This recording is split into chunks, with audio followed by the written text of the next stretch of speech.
Honorable Founder of CWSIR, Dr. Samita Tiwari, President, Dr. Abhishek Pandey, Director, Dr. Pramod Mahajan, Dr. Subodh Gupta, GM Tata Steel Kolkata, CMD, Directors, Deputy Directors, Vice President, General Secretary, Honorary Patrons, Ambassadors, Country Coordinators, State Coordinators, today esteemed panelists, Chief Guest, Guest of Honor, ladies and gentlemen. Welcome to today's panel discussion on young entrepreneurship. Thank you. Charles Munger Society for Innovation and Research was founded in 2019, having served Charles Walter as its patron and Dr. Samita Tiwari, founder, and Dr. Abhishek Pandey, co-founder and president, with an objective to promote and support innovation and research across the globe.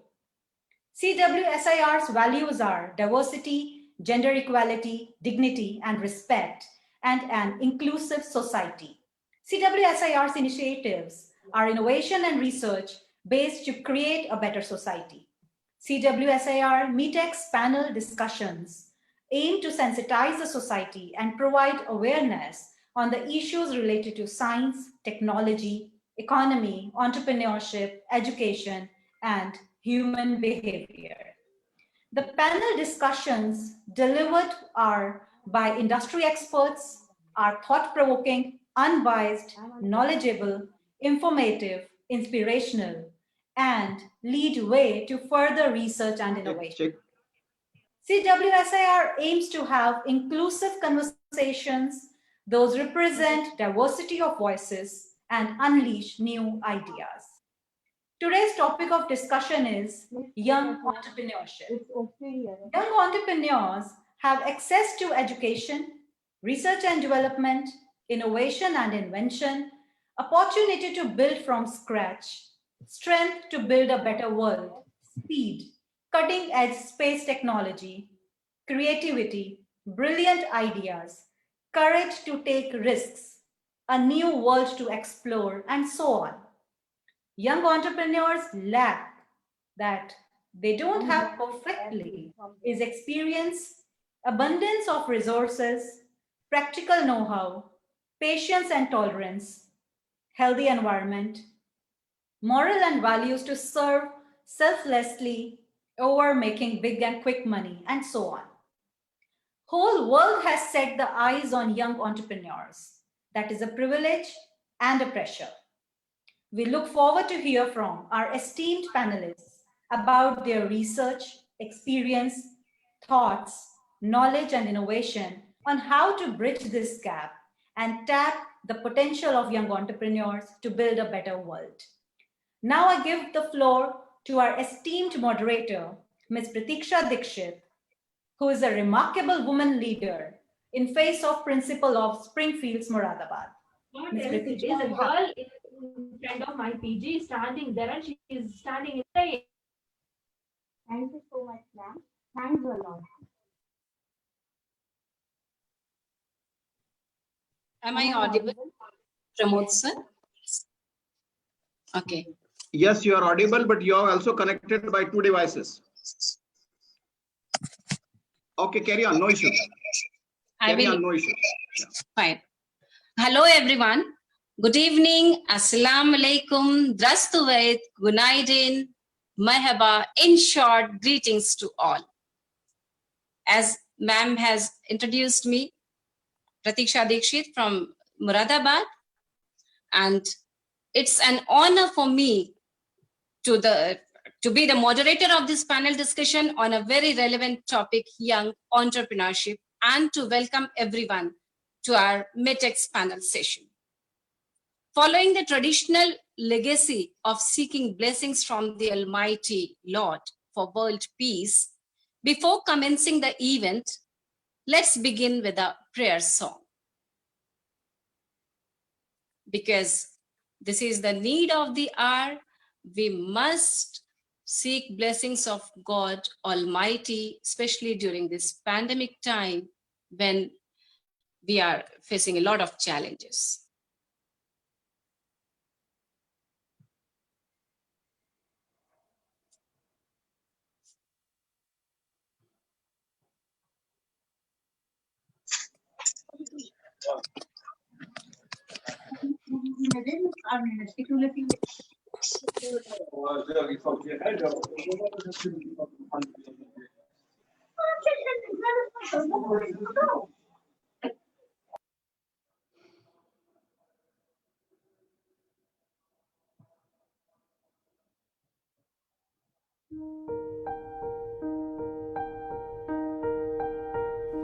Light a candle for peace, light a candle for love, light a candle that shines all the way around the world.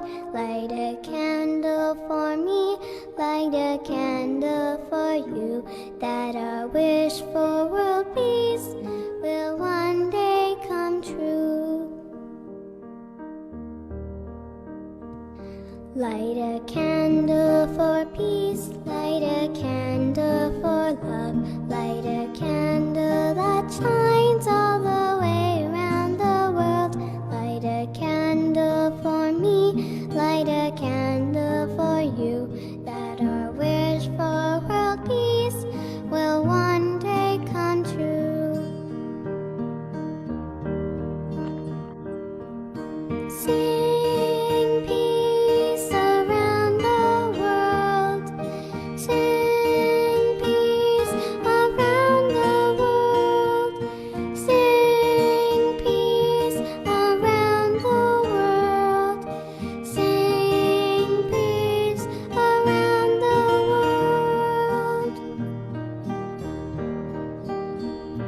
Light a candle for peace, light a candle for love, light a candle that shines all the way around the world. Light a candle for me, light a candle for you, that our wish for world peace will one day come true.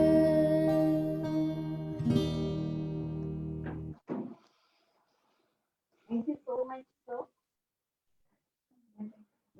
I extend a very warm and hearty welcome to Dr. Smita Tiwari Bhaiya, founder CWSIR, Mr. Abhishek Pandey, President CWSIR, our chief guest, Dr.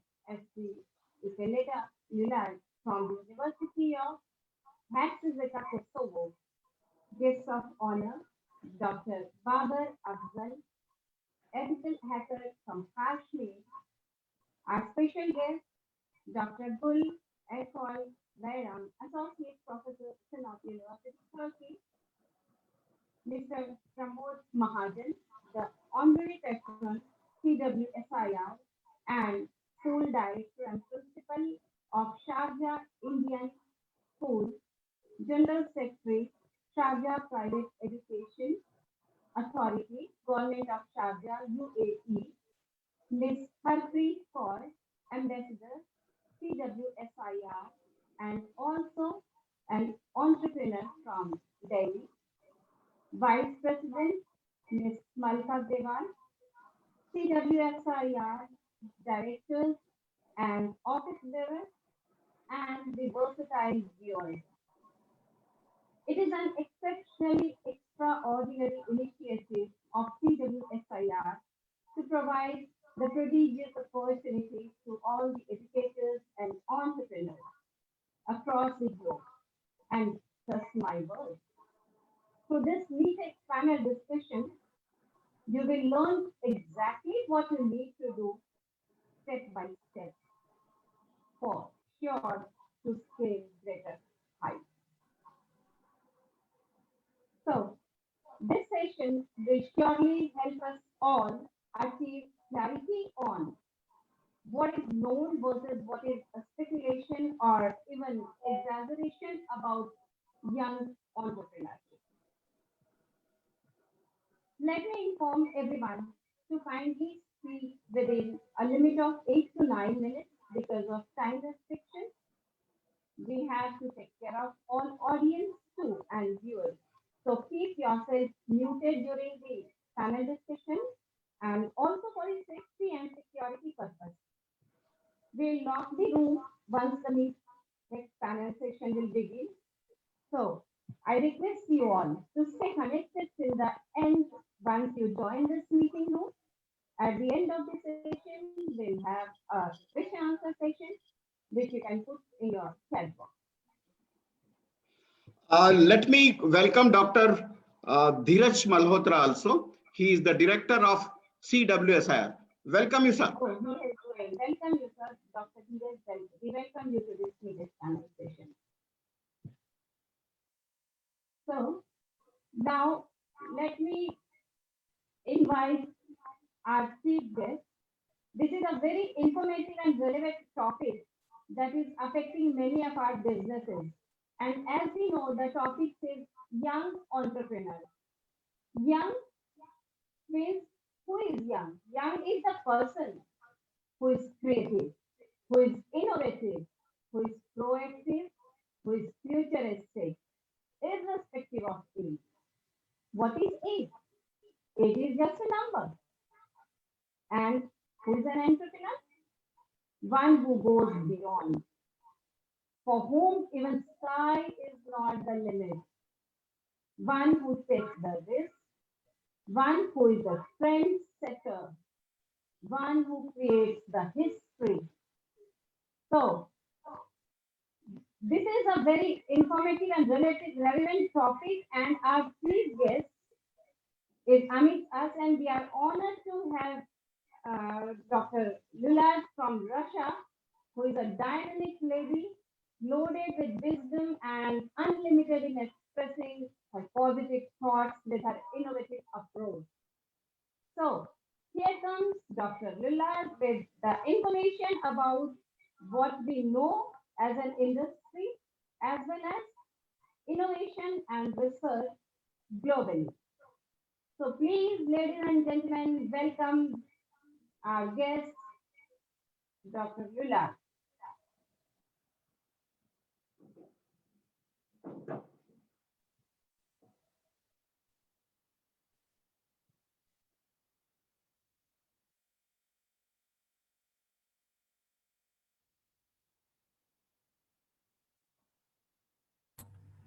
Sorry, can you hear me, please? Yes, you are very much audible, ma'am. Greetings to all of you. I am Enkelida Lulay. I come from state of the Kosovo. I work at University Haji Zeka, Faculty of Management, Tourism and Hospitality and Environment. I am Doctor of Science for Finance and Accounting. Pleasure for me to be part of this panel. Thank you for inviting me. Thank you again. And now, since I'm from the field of finance and accounting, then my presentation will be about entrepreneurship. Like I said at the beginning, I can't decide my presentation in the slide. Please, you allow me.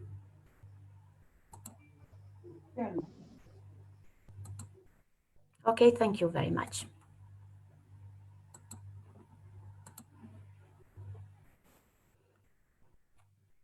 Like I said at the beginning, I will talk about business in Kosovo through my scientific paper. Before I start the presentation, I will say a few words about the enterprises in the time of the pandemic. In every country and in Kosovo, the pandemic has caused a lot of damage to enterprises. As follow, closing some, reducing the number of employees. My paper will be a good lesson for enterprise after the pandemic, given all the recommendations that came out. Thank you very much. Way to young entrepreneurship free of coronavirus COVID-19. The economic way of thinking reflection, my scientific paper, reflection on success and financial position of the enterprise through logistic regression and natural logarithm. The purpose of this lecture is papers, data collection, methods, hypothesis. You can see in this picture, financial position.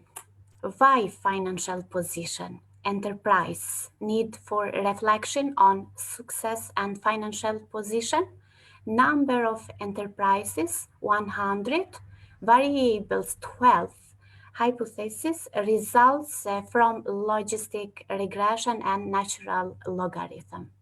You can see in this picture for why financial position. In this slide, we can see for all variables. Item 1, enterprise size. Item 2, financial situation or financial position of enterprises. Item 3, active of the balance sheet of enterprises, current and fixed assets, financial liquidity ratio, and asset management ratio, profitability ratio.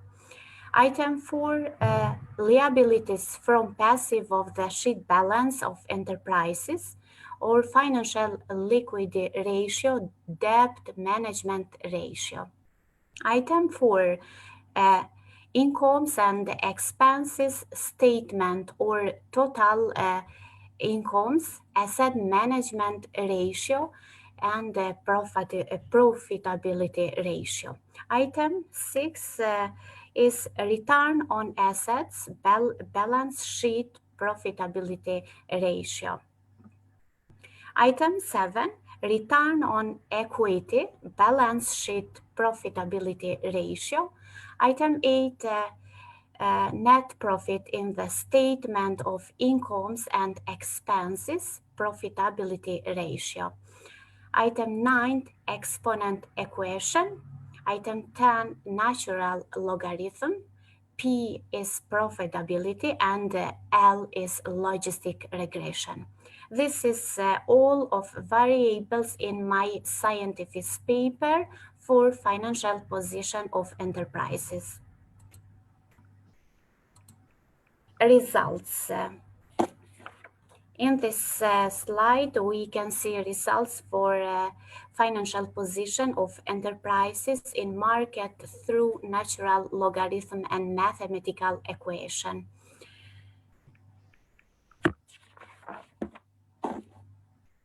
And the table of 1 presents the financial position of enterprises in the market through natural logarithm and mathematical equation. This table indicates according to the variable of financial position as a successful enterprises are 47 large enterprises and 7 small enterprises out of total of 54 that have good financial position, while according to the same variable but as unsuccessful enterprises or with very little success are 6 large enterprises and 14 small out of a total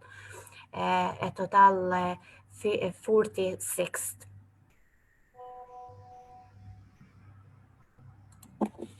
Financial position again for 2 variables. Table 2, original values of the dependent variables and other coded values.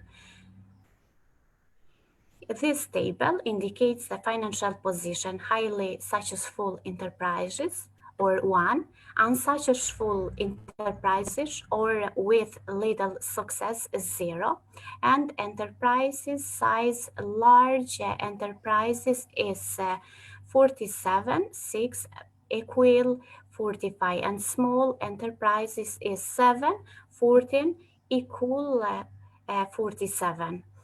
Out of a total of 45 large enterprises, is 47 of them are successful, while 6 are less successful or close to financial failure. Out of a total of 47 small enterprises, 7 of them success and 14 are at risk of failure or bankruptcy. Financial position. Table number 3 presents iteration history, classification table, and variables in the equation.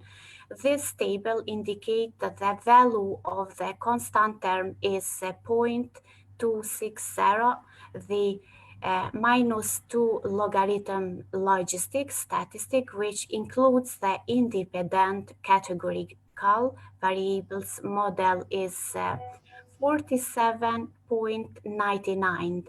The degree of freedom, which includes only the constant term 99 or 100 minus 1, and the degree of freedom that includes the term constant and the variables size enterprises is 94 or 100 minus 6. Here also presented the vault statistic, which tests the importance of the financial position of enterprises is 0.839, and exponent p-value statistic, which shows the change in the profitability rate of the enterprise when the variables are added per unit 1.174. And in this first step has shown a percentage of accuracy 80%.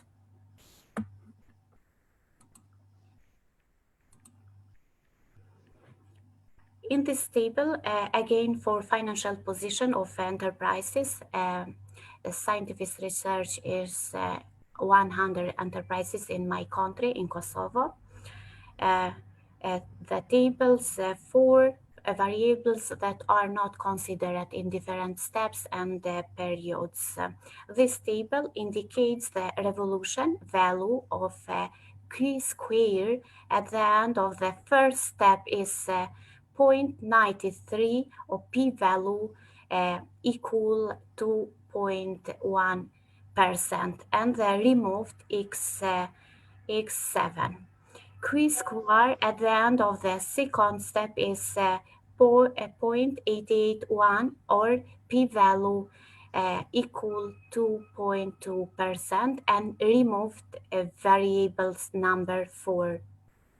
Q-square at the end of the third step is 0.971 or p-value 5.9%, and removed the variable number 6.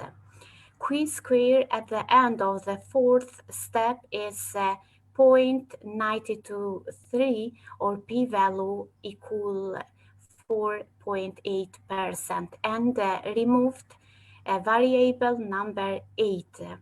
Q-square at the end of the fifth step is 0.786 or p-value equal 3.8%, and removed variable number 10. Q-square at the end of the sixth step is 1.801 or p-value 1.8%, and removed variables number 3. Unsuccessful enterprises, unlike from them that have successfully in different periods, does not enough attention to these financial items. Financial planning and management do not match. Such a thing also applies to 6 large enterprises. Next slide. We have the table number 6, present the variables that are not considered in different steps and periods. These tables indicate the classification results for each steps through the output value and the profitabilities provide for the financial situation of enterprises with better financial position and those with poor financial position. In this equation, you can see the variable for each step, step 1, step 2, and in the end, step 6. Or omnibus test for model coefficient, model summary, and Hosmer and Lemichaud test. Financial position. Table phi in function of the selection of variables. All variables and constant are important at the level of 5%. But the variables with the highest level of importance are in the 6th step. You can see 6th step for variables in 100 enterprise. But the variables with the highest level are importance is firstly 8.15 and PS as 5.4453 and significance equal 0.24 and 0.13, while variables that are important but have negative value are the financial statement. Enterprises need to more attention to these two variables in order to have a better financial position.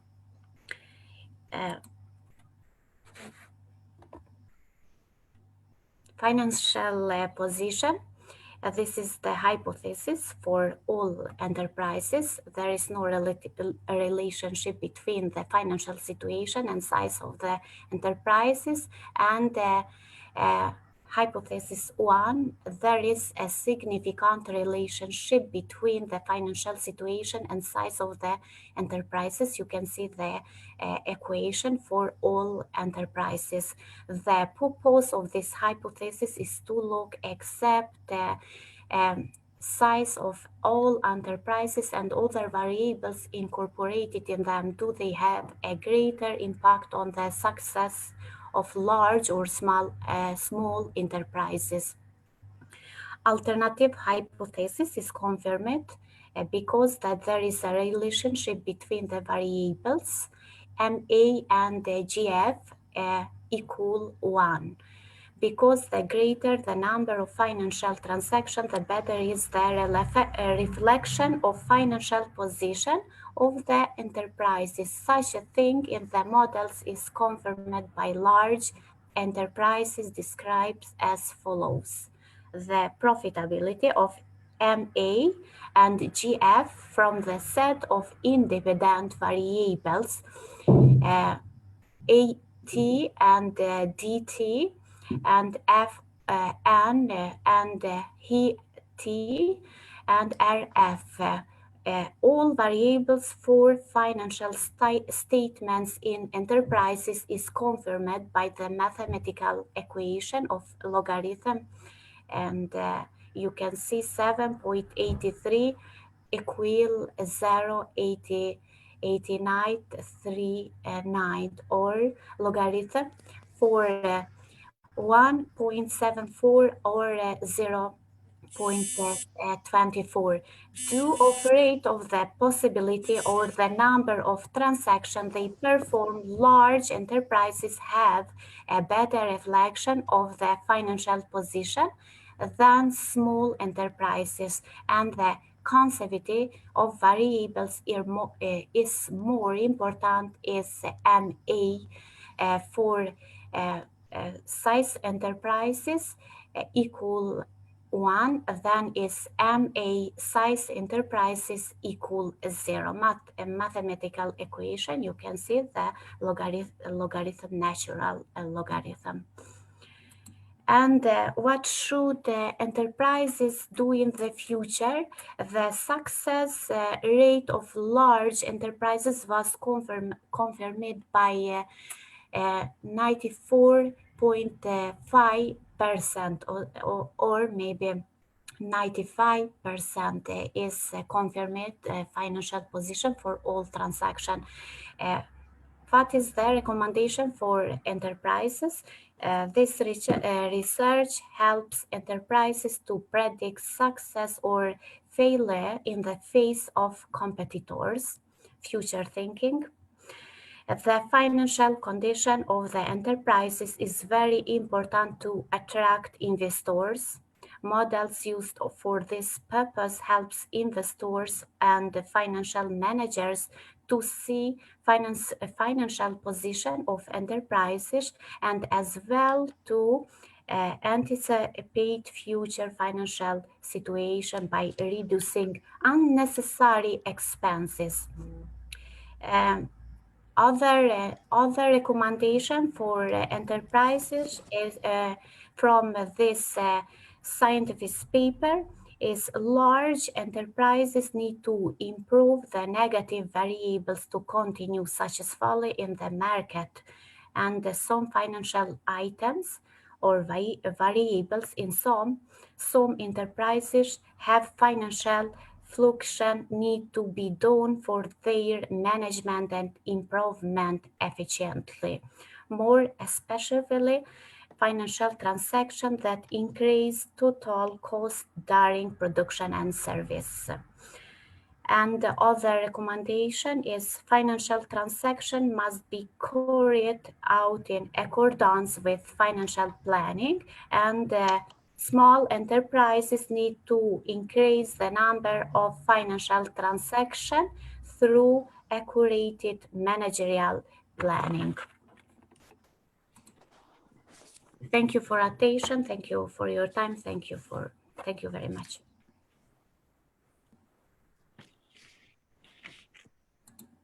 Please stop sharing. Thank you so.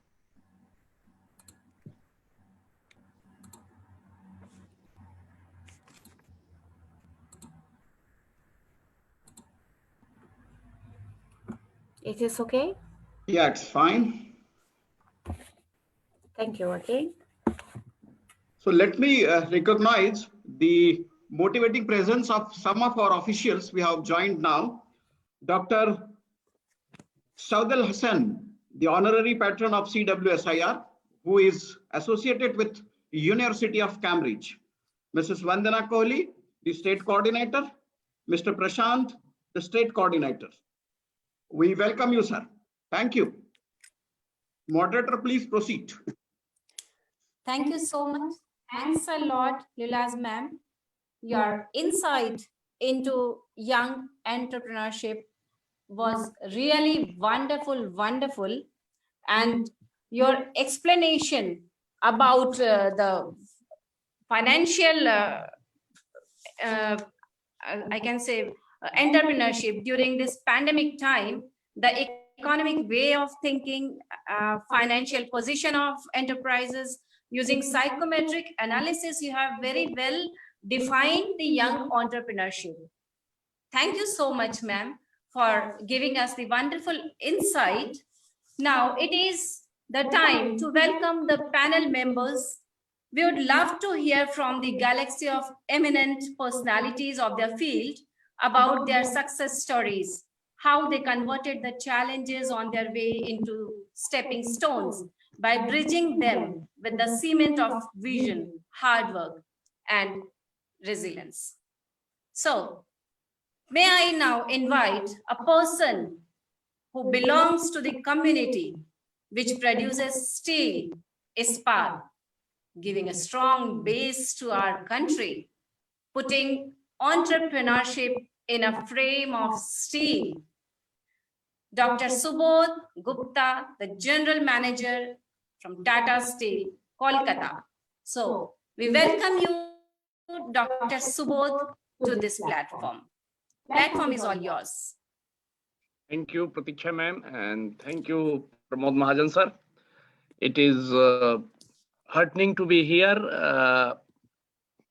I will start my saying on this evening that if a dead wood can be shaped in a nice way by giving a good shape, why not dying companies and industries can be shaped by way of hard work, resilience, honesty, and dedication. So during this pandemic time, what is needed for young entrepreneurs? I can have many things to share, many live examples of the industries where by way of hard work, dedication, a small entrepreneur has become a big industrialist. But the point here is that we should start thinking big. We should have a good vision before what we want to do. The hallmark is that ethics, dedication, a clear-cut roadmap, and a team of dedicated employees is needed to execute a job. If we have a clear vision, we have seen the success story of Oyo. You know, age is only a mental blockage. A person can be young at the age of 60 also, and person can be inert at the age of 25 also. So we should think in a positive way. Positive thinking should be our core values. Negativity we should ward off, because whenever we want to start anything, the negative factors always keep coming and we bog down in solving the negative thing. So we should keep negativity behind and we should think positive and start working on the roadmap which we have made for a industry. If you see the history of 10 successful entrepreneurs, young entrepreneurs in India, Gautam Singhania, they were not born industrialists. He is a fashion entrepreneur. At the young age of 40, he started making fashion designings and documentary films. When I was studying his history, he was a dedicated man. There was many roadblocks came to his way that you should do this business, you should do this business. So one, for a young entrepreneur, he should not go by the society what he should do. He should make what makes him to do. What his inner instinct says that this is the way he is made up and this is the way he likes. And that is the job he likes. If we take the case of Ritesh Agrawal, at the age of 17 years, he started Orwell stage in 2012. And at 2013, Oyo Rooms, the brand name. In 2016, Oyo revenue has shot up to $360 million annually. And at the moment, they are operating in 5 countries, including 6 countries, including India. They are present in UAE, they are present in England, they are present in Malaysia, they are present in Singapore. So if you see the history of Mr. Ritesh Agrawal, he made a plan. He took 3, 4, 5 persons along with him and with a clear vision to everyone. In this COVID situation, a lot of industries are shutting down, a lot of things are there. People are losing job. In our Tata culture, the number one thing is that employees are the asset. We don't have even touched even single employee because employee is God. So they are being paid full wages during the pandemic period. They are being utilized because our owner Ratan Tata ji has a saying that life will never come again, business will come. So the value he has inculcated in the employees, now all employees are working with the double of the zeal, the double of the energy. So one, you have the dedication, the employer as an employer, you should be so open and transparent that people start falling on you for anything or everything you are saying. There is no substitute of hard work. There is no substitute of positivity. There is no substitute of good ethical values. Shortcut. There is no shortcut to success. If we wish to adopt unfair means and we wish to want to go top, very slowly we will fizzle out. Slowly and steadily we should win the race. And if we have energy in our young people and we have a belief in them that they can do, we should not negate anybody that you cannot do. You are a guy of 20 years, you are a guy of 20. We should take visions, what we are doing.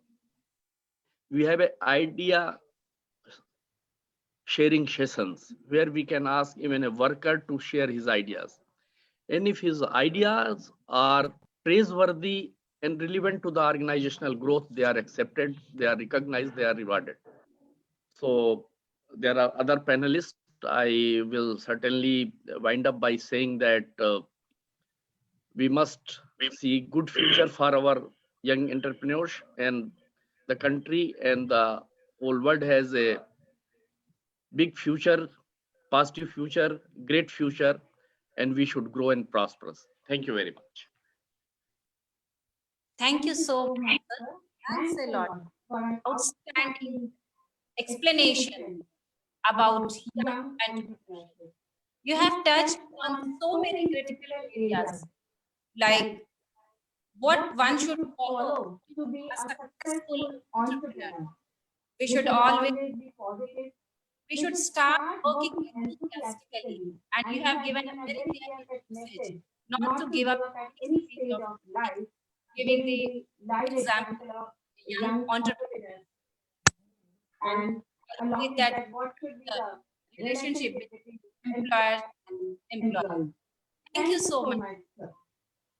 Thank you. Please now give a warm welcome to the man of Matter, one who is an entrepreneur in the field of finance, finance, controlling the finance, and giving the giving. new trends to the economy.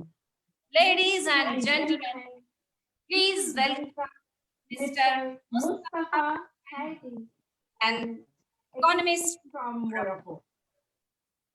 We welcome you.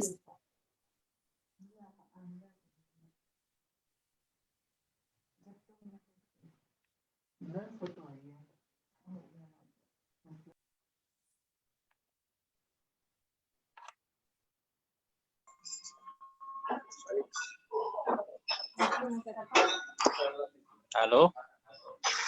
Yeah, Hello. Yeah. Hello.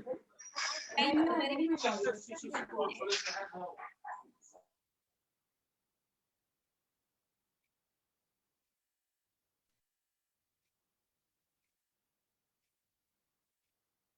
Mr. Mustafa, are you there?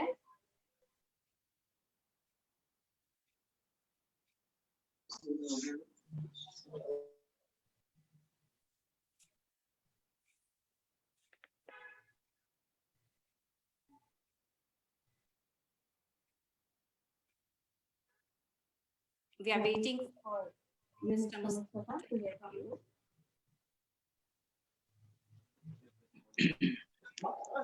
Hello. Yeah. Please go ahead, sir. You are very much welcome.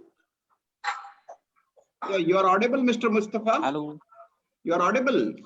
Please continue. Switch on your video, please, and continue.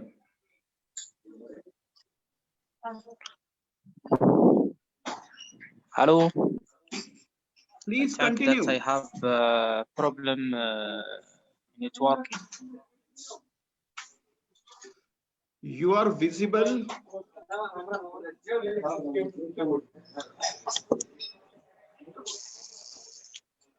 Hello.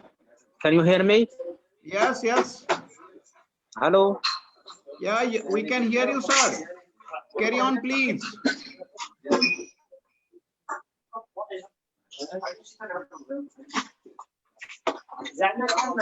Okay, for my presentation today, first thank you for this invitation.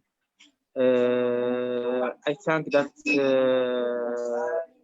in Morocco, entrepreneurship have a lot of problems. So we can say that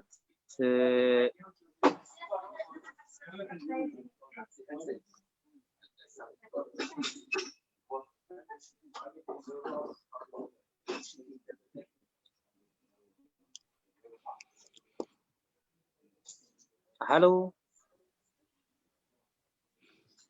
You carry on, please. We are hearing you. Kindly carry on.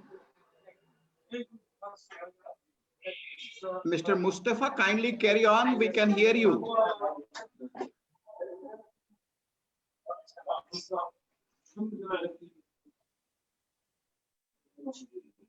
I think there is a technical issue. Problem and it's working. Okay, we'll connect you afterward. So moderator can call the next panelist, please. Okay. Sure, sir. So there are some technological glitches, it seems. So we'll connect to Mr. Mustafa after a while. So may I now call upon a powerful speaker who herself by name increases the happiness index. Because the ultimate goal of an entrepreneur is to spread happiness too. Yes, you are thinking exactly the right way. Please welcome Ms. Anshu Anand, an entrepreneur from Delhi. So, Ms. Anshu Anand. Thank you for such an interesting introduction. I am running a business advisory firm based in Delhi. We have been catering to clients all around the world, and we primarily focus on companies at growth stage. We help them understand how to scale up the business. So these businesses are fairly established in, and they want to scale further. So which would mean they are looking for expansion to new markets within the country or across the world, or they are looking for process improvement, systematic operating procedures. This year has brought technology in, in a better focus. So there's a demand for application of deep technology in various functions of the business, and even at the production level. So yeah, this is primarily what we take care of. And besides, we have an investment vertical where we advise some HNIs with various financial instruments in helping them allocate their funds and grow their assets. So I started about 15 years ago. So I think, I can resonate very well with this topic. And I think my thoughts were, what would I want to tell my younger self, which could help the young entrepreneurs right now. I think, entrepreneurship in general, whether irrespective of age, really tests your perseverance, your tenacity, and it basically gives you a very broad perspective on life and on people skills and various business functions. As an entrepreneur, you have to understand your strengths and weaknesses. You have to learn, very quickly, and also then build on your strength and hire or collaborate with people who would help you, with the functions that you're not as good as.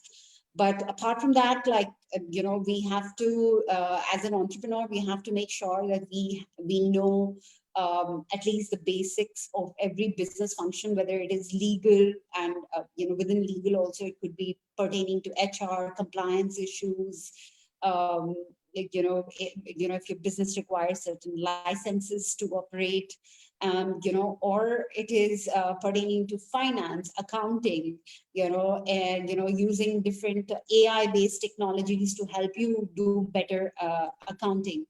Or, it is about connecting with the right HR consultants to help you hire the smart talent. So as a young entrepreneur, I think, what is important is, number one, to understand that entrepreneurship is a lifestyle. It is not a job, but during this lifestyle, there are various jobs that you have to take care of. And those jobs could be pertaining to your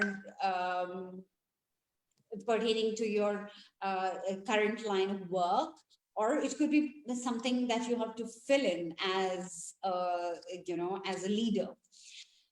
So there are certain interesting inputs that I would like to give everyone, all the young entrepreneurs in the audience, which would help them grow their knowledge in entrepreneurship and maybe do a little less mistakes than what I have done in my career.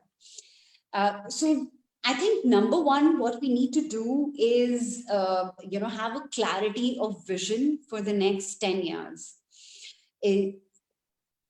I think all of us agree about the uncertainty that we have seen during this year. But it's very important to just disassociate yourself from the day-to-day challenges and, dedicate your time in creating a vision board which clarifies your financial goals, your goals pertaining to perception value of how you would like your internal stakeholders, your consumers to perceive you, whether it is in India or if you're targeting global. And what are your personal goals? It is equally important, because unless your personal goals are aligned with your professional goals, it is difficult to set up a business which will last a long time. So who would you like to grow old with in the next 10 years time? What are the things that you would like to wake up to? Where would you wake up and what would you do first thing in the morning?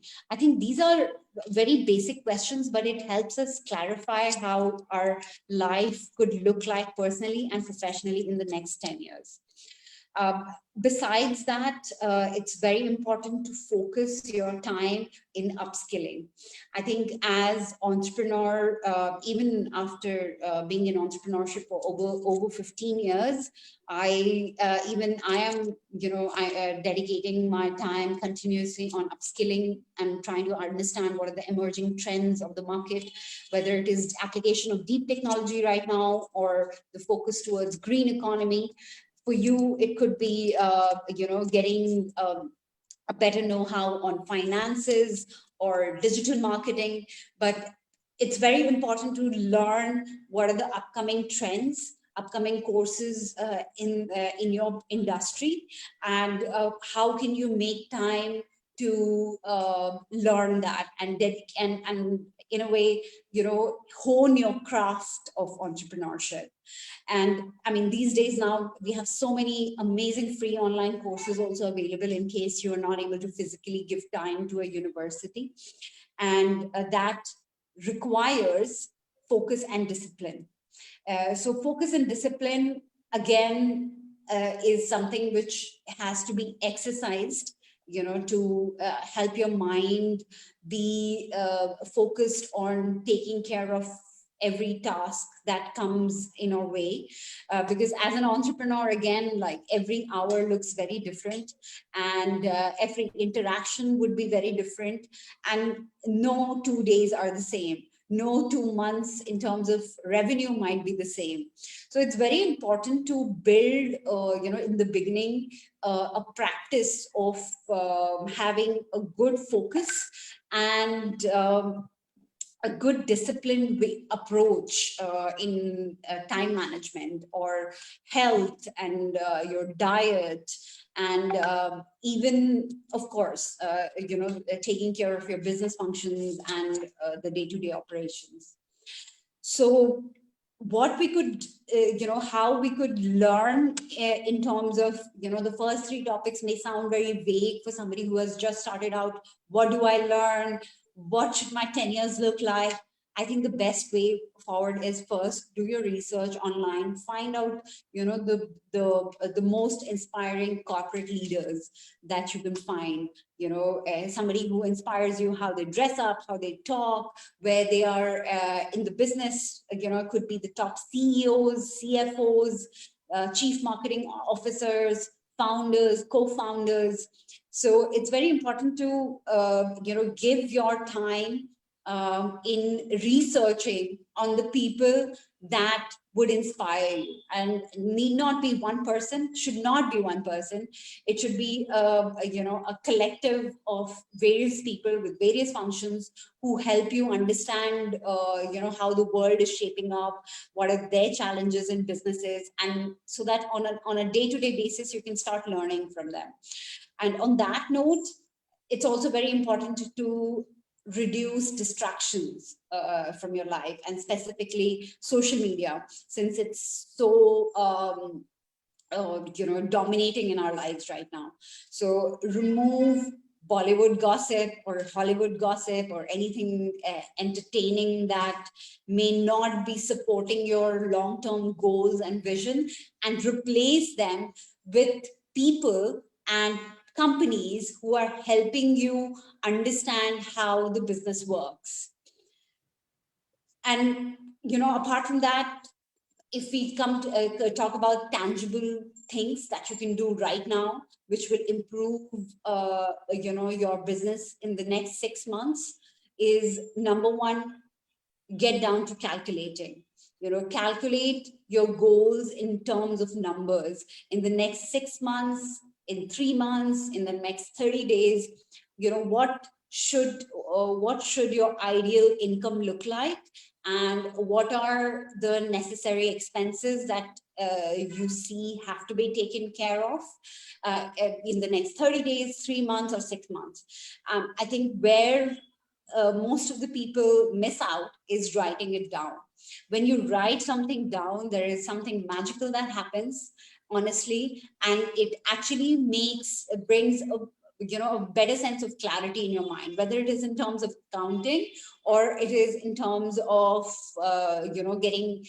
having a better business model.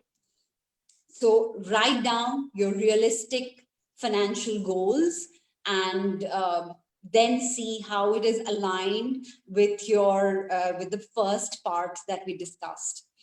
And now, after you have calculated, the point is go out in the market. You have to approach the people who may help you build a wider network of contacts who can become your customers, your collaborators, your affiliate partners, who can help you achieve your financial goals and your business model. So leverage your social media, follow companies, that inspire you or are your competition, are at a better place in a more matured, stage of doing business. And introduce yourself, write a few lines to them, try to find out somebody who may want to get on a call with you.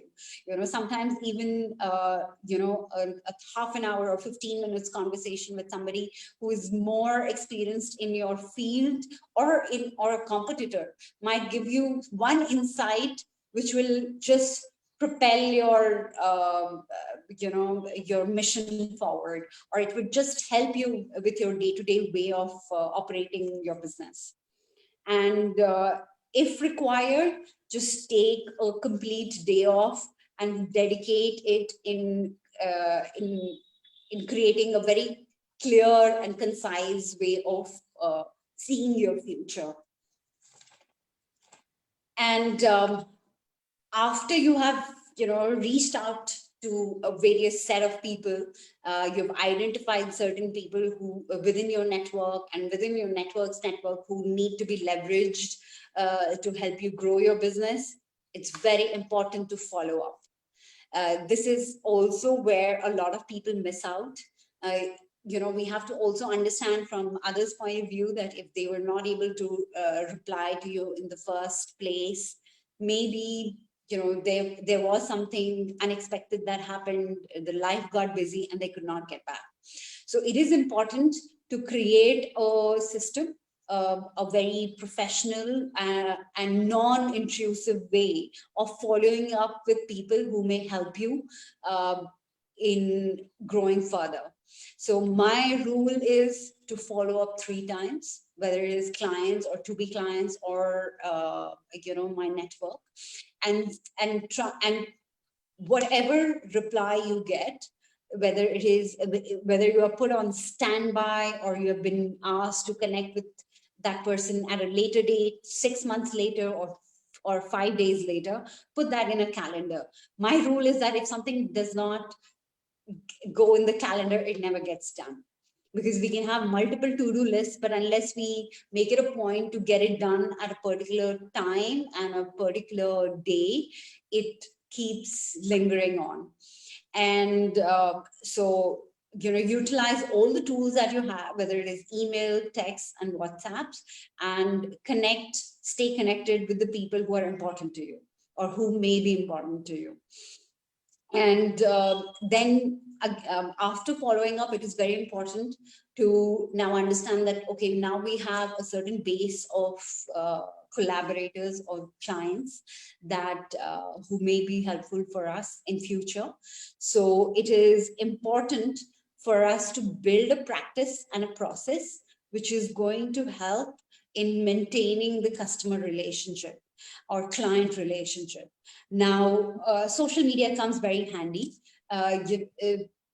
You may also get to learn some of the personal events that are happening with them, and that will help you build a better rapport, whether it is an unfortunate incident that has happened with them that they have shared online, or it is something exciting, a promotion or a growth expansion of the company, or birth of a child. So it is important to follow these people who are important to you and stay in touch with them to in a professional and personal way to build a continuous rapport system, which will help you pay it off immediately or in the near future. And it is, I think, very important to have scripts to save your time in terms of writing messages over emails or text messages.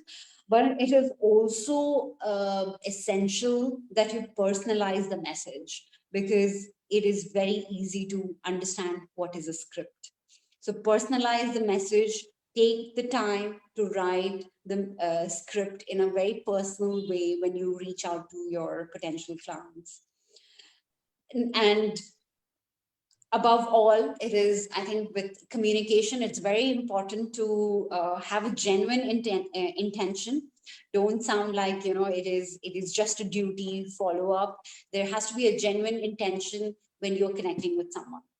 And I think when all of this is taken care of with a lot of perseverance and patience, it eventually pays off. Thank you. Thank you so much, ma'am. Thanks a lot for your wonderful presentation. It was a pleasure to listen to you about young entrepreneurship. You very well explained about some do's and don'ts to become a successful entrepreneur. For example, clarity of vision, upskilling and updating ourselves, focus, discipline of body, mind, and soul, and many more things. Thank you so much, ma'am, for your enthusiasm and energetic ideas. These all were par excellence. Thank you so much. Pleasure. So I guess Mr. Mustafa Khaiti has joined again. Are you there, Mr. Mustafa? Okay, no issues. Let us move ahead. So, an exuberant orator, a dedicated and passionate educationist who is perceptive with a great deal of insight and understanding, who is framing and shaping the brains of young generation, the to-be entrepreneurs. Mr. Mohammad Yassin, we welcome you to the forum to express and to share your views with us. Mr. Mohammad Yassin.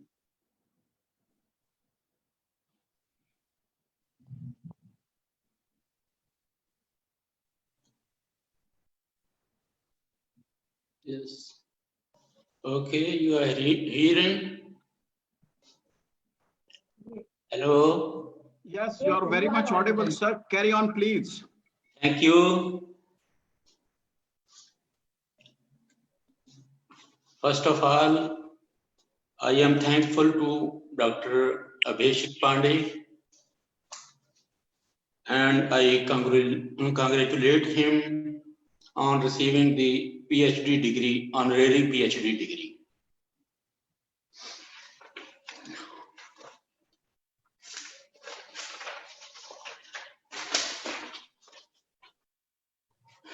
Ask from the subject specialist which you don't know. If we think about 4 to 5 decade back, there was very less practice to go as entrepreneurs. Only entrepreneur becomes whose family was in business or got a good boss or a teacher. A good entrepreneur have many characteristics. These good characteristics makes him good entrepreneur.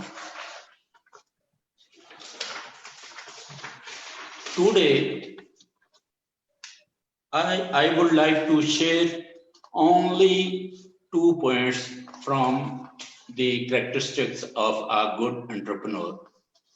That is the entrepreneurial knowledge and the knowledge of change. There are many reasons to have these two topics, as one of main reason is when I was doing my PhD, my 2 colleagues come to me that we should start a program to give the business plans. I replied that you would give the business plan to people, but they had not good knowledge. The plans would be failed. And like the same. That program, they started only for 6 months. And that program was failed.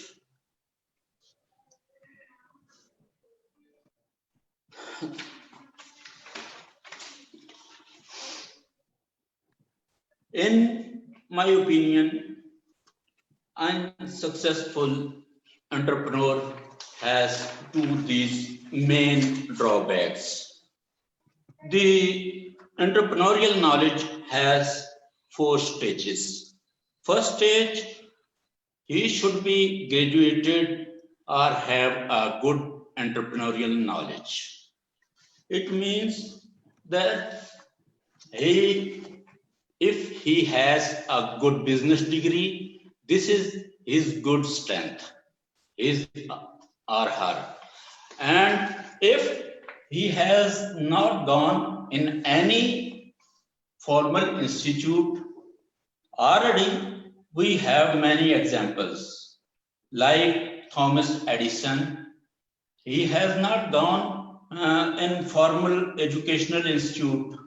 He learned from his mother. She was a teacher and she trained him well in all the areas, engineering, reading, writing, all the areas. He strengthened him very well, and he gave him a good vision that, my son, you had to give the light to the world.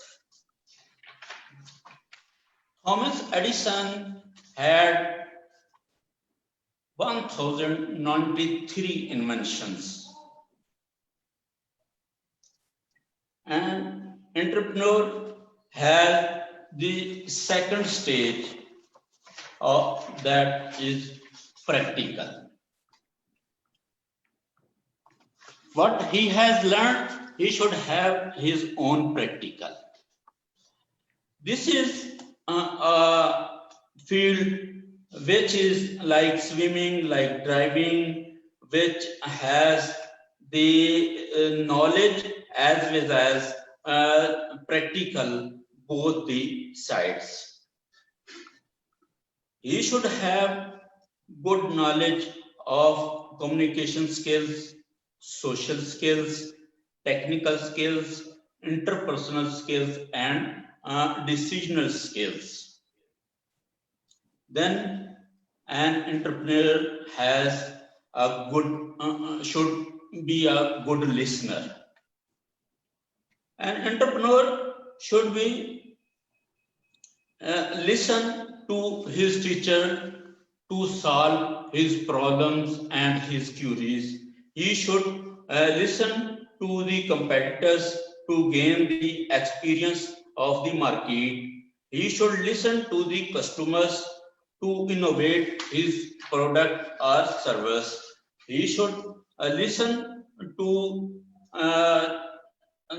messages to take feedback of his good or service. Fourth stage, he has to start his business. Now the time to use his experience gained during the his educational time and his practical time. He should not be so rigid. Entrepreneur should have the open door policy that everyone has to come to suggest him, give him good suggestions. Second point is to have a good knowledge of change. Entrepreneur should have first stage to environment scanning. That means that entrepreneur should have a good feasibility report to launch the change, and he should be have policies, rule and regulation, good command on these things. Second, he has to translate. To translate these are the policies and rules and regulations to his employees to move forward. Third thing is institutionalization. That means that he has to demonstrate all the processes of change to his followers. And final is the wisdom that he has to think about when the change is to be launched, where change is to be launched, and how change is to be launched. Okay, thanks too much.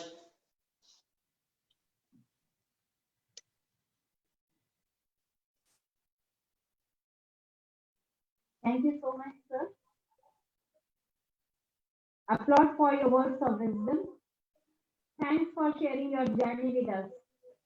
So hopefully we can avoid some of these potholes of ours. Very well explained by you about the strength of entrepreneurs, like good knowledge. Knowledge of what? Knowledge about various areas like degrees or education to focus on the change required and then act according to those changes which are needed, transforming the obstacles into success policy. Wisdom. So thank you so much, sir, for sharing your valuable ideas with us. Thank May I you. briefly introduce to our next and the last panel member from the background of management, one who is creating the future leaders, the young management gurus. We have with us Professor Soumya Brat Nath from Saket Institute of Management, Mumbai. I invite you, sir, to share your views with us. Platform is yours, sir. Yeah, thank you everyone. So hope I'm audible to you. Yeah, very much, sir. Okay. So thank you everyone for giving me this opportunity to interact with all these learn people. And to be very frank, I just wanted to say thanks to Dr. Abhishek as well as the whole team of CWSIR for inviting and bringing back these two platforms. One is academics, another is the entrepreneurship. Entrepreneurs. And I think this is a best platform, like where we can share our thoughts and ultimately the next generation entrepreneurs. So yeah, I know it is already at 8:30 in India, so I'll try to like complete my things within 5 or 10 minutes, because I can understand like it is 8:30 and these are things. So I just wanted to share something related to young entrepreneurship. So my study or my research is related to direct study of these MBA or management students. So as we know, this management ultimate theme of these management studies or things, it is not only to make the managers, it is also to make people ready to start their own entrepreneur, or to make them entrepreneur, or to start their own business and all. So even I just wanted to share recently the government of India, like they are investing a huge amount in incubation center, like in most of these management institutions. So they are planning for building up incubation center. They're coming up so many creative ideas, funds and all. So yeah, this is the things like what government of India, like what they're doing now. So the concept what I was going through, or I'm doing a small research on the thing like young entrepreneurship, and what are the impact of these social media in Zen X, Zen Y, and Zen Z. So my main theme will be in and around Zen X, Zen Y, Zen Z, and yes, upcoming maybe Zen Alpha. So everything related to your generation gap. I think everyone knows about this generation gap. We call it like generation X and generation Y, or millennials, or the generation Z. So what I observe, like from my 10 years or 12 years of study with these management graduates and all, so there is a gap, or how the Zen X is different from Zen Y, because ultimately who are coming into these like these business activities and all, they're mostly into these Zen X who are already established. So yeah, just for a reference, I'll just share. I'm just sharing my screen. It's just a small. Okay, am I? My screen is visible. Okay, is it visible, sir? Yeah, ma'am? Yes, sir. It is. Okay, so this is just a brief thing. See, everyone knows this generation, it differs from 1930s. Normally these formal things have started. So Gen X, where that name has come into this existence, specifically in management education. So the person who born between 1965, 1976, and currently most of the businessmen, you can see, who are already established and all, they belongs to the Gen X. But now, as per the new survey or new studies, like we have seen, these millennials or Gen Y, so they are making a huge impact. Impact in the sense they are more accessible to the world. They are having more knowledge. They are more concerned to their business ideas and all. So and again, yes, Gen Z. So Gen Z, most probably by next 10 years, so they will overtake those millennials and ZX. So my observation, like it is related to the Gen Z, like which is after your 1994, mostly these MBA students or management BMS students, whatever we are getting, so they are after this 1994 till 2015, like in this age group. Yeah. So my observation comes from these. Okay, yeah, these are few of the characteristics. I'll just relate those characteristics with those entrepreneurship quality. So yeah, whatever I observe from here, it is their multitasking. Their attention span is very less. So all those things are related to a survey, but I'm working on this one. Like till now, I'm not able to, yeah, I'm working on these particular parameter, like for Gen Z. So the or Gen Zers. So they're multitasking. So what happened? So since they're doing multitasking, so they have a less attention span. Being a faculty or being in education, like what I feel, like earlier whenever we used to teach to like students, like they can concentrate or they can work on one particular time for more than an hour or more than 2 hours. But now it is hardly half an hour. After half an hour, you can't make them sit in one particular. They will keep on distracting their minds and all. So this is the thing, because from born they are having these things. Same thing, it will be continuing, like they have less attention span. So whatever they are doing, since they are not able to give their attention on a particular time for longer time, so they are multitasking. Same way, they are having different ideas and also from where you can tell that these are the ignition points. So where we'll be getting so many ideas and all. If you just consider the different, I think already sir, like Ghosh sir, I think, yeah.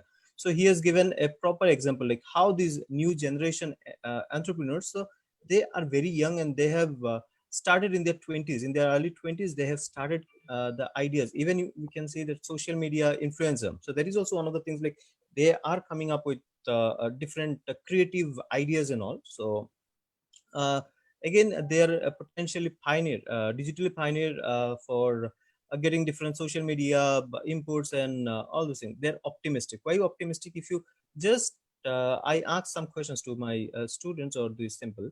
So they are thinking about a bigger future. So it was not like generation X where they have more uncertainty towards future. This current generation or Gen Z, they have more optimistic or more positive things. So what they think, if they start something now, so it will be a success thing. Further, even like then those things started like convenience over brands. So this is also the new trend among the Gen Z. So they are more into these what do you call like it is a shifting or paradigm shift from brands to convenience. So earlier, like how the people, they were crazy about brands and all, but now these new generations, they're more about convenience, where it is easily available. So which gives them idea to start their own business. So there is also one of the things, and as per a survey, I think like next 5 years, there will be a huge what do you call that impact into this new startup. And as you know, this government of India, like I can relate with India government, like they are giving lots of opportunities, specifically as an education institution. We have seen, like even government, they are investing into different projects and all, so that those young minds, they can come up with their thoughts and all, and these are things. Even again, in terms of your education systems, now, as you know, in education system, earlier, once upon a time, it was like offline education system, but now from past 5 years, you can see, or specifically last 1 decade, you can see the emergence of Baizu and all those learning apps. So where are when there is also nothing but entrepreneurship. They're very young, they have got these ideas, and now they are one of these multimillennials and all. So this gives an idea like how to bring any product into the market, and it is not just for their own, so it is for the whole society. So from here they have got those ideas. Yeah, so these are few of the characteristics of the Gen Z. And now coming to the next thing, like how those young minds, they are influencing their what do you call, the behavior in terms of starting a new business. As per the survey, like whatever I have conducted in Maharashtra, Mumbai, in Thane district, so around 56% of these management pass out students, so 56% students, they are thinking that they don't want to join any of these existing firms. They wanted to start something their own. So like this survey was conducted around 130 students. So out of these 156% of the people, they are thinking like they want to start something their own. So which shows that the inclination towards this entrepreneur, or they have more creativity, they're more accessible, they are more what do you call, they're globally accessible to different parts. So this is just a small discussion regarding how these Gen Zs, so they are having those qualitative things, or their things, and how it can help for them for start up a new business. So yes sir. Yeah, so I think with this I'll just try to wind my session, because already it's 8:30. So yeah, so thank you ma'am. So this is just a small things regarding Gen Z and their impact on these next future generations, like how they'll be starting. Thank you. Please stop sharing the screen of yours. Yes, sir.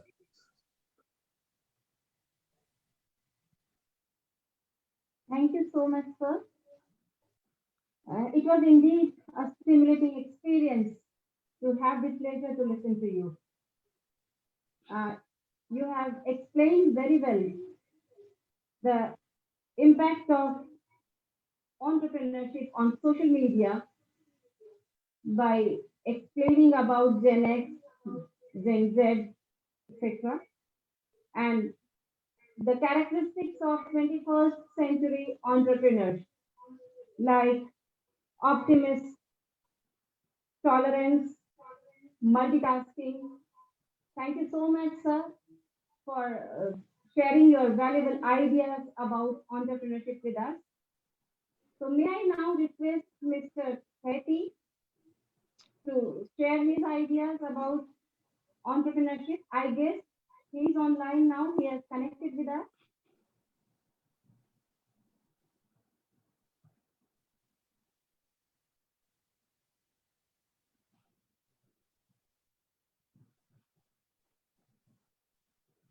Mr. Hetty, are you there?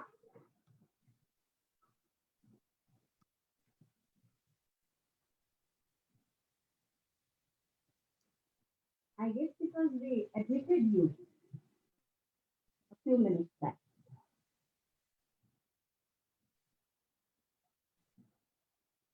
Shall we go ahead, sir? Yeah, please proceed, because I think he is not there. You can call Mr. Mustafa if he's available. He has joined.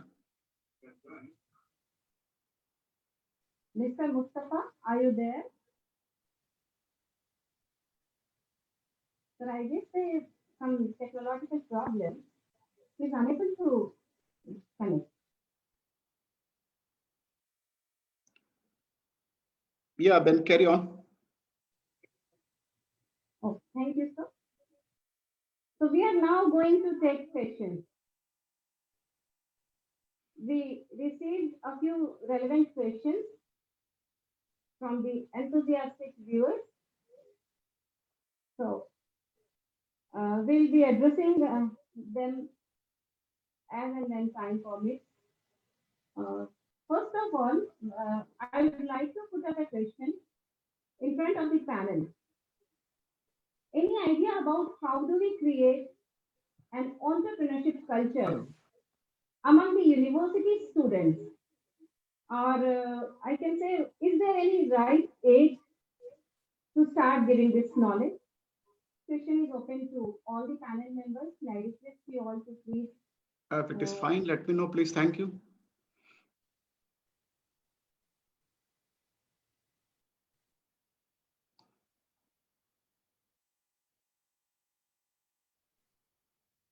Carry on.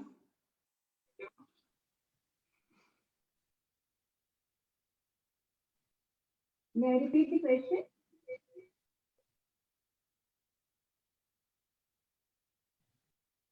I request the panel members to answer this question to the viewers, please, if possible, about the right age, when to start giving the education about the entrepreneurship and how to create an entrepreneurship culture among the university students.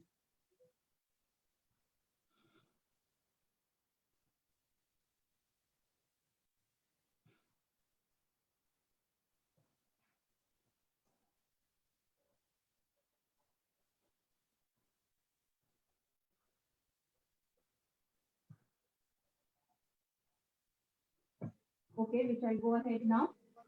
See, Mr. yeah, the question related to what is the right time to start entrepreneurship, or see, a person should start this only completing and acquiring the relevant knowledge after graduation, say, or doing now there is a MBA in entrepreneurship or MBA in marketing, MBA HR. So one should start the job when he is technically, I can say, or professionally qualified to understand the extensive of the business. So practicality is different, but he should be knowing the things, what is the registration process, what is the other things. So the right age should be after doing graduation and doing MBA in the relevant field. And my suggestion should be having relevant experience in a good enterprise or any industry for 2, 3, 4 years, so that he can understand the extensive of the business. And then he can start his own startup business by a small setup, and slowly he can grow. So this, Thank you so much, sir. That was an extremely brilliant reply. Yeah, Miss Anshu Anand. Yes. We wanted to know, according to you, what are the fundamental challenges because of this pandemic in front of the young entrepreneurs, and how to resolve that by taking the risk or by applying some management fundas? I think, for businesses of all sizes, this has been the most challenging year. Whether it is a small business or a large enterprise, the risks are the same, just in a different degree. For example, the risk that a larger enterprise is facing is, how to continue, how to, how to meet with the costs when the whole economy is shut. And with small businesses, it's survival. So in fact, globally, this year, we have seen the most number of small businesses closing down, not just in India, but all across the world. But that actually points us to the direction of again taking care of the strategic aspects of a business. I think times like these have given everyone, has pushed everybody to focus on the strategic thinking aspect of a business. Operations are very important. Hiring the right people is very important. But above everything else, what is very essential is that you know where you're headed and what your business model is, should be, what your financial model should be, how is the world shaping up, how are the most dominating industries shaping up, is there a new emerging market trend that may impact your business. So in short, now I think during this year, it is very important whether you continue with your business, which is at an initial stage or not.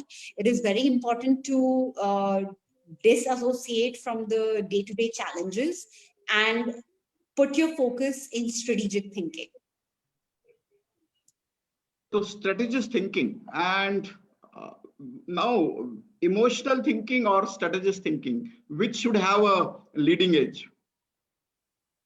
I think emotions, when balanced, is a very powerful tool.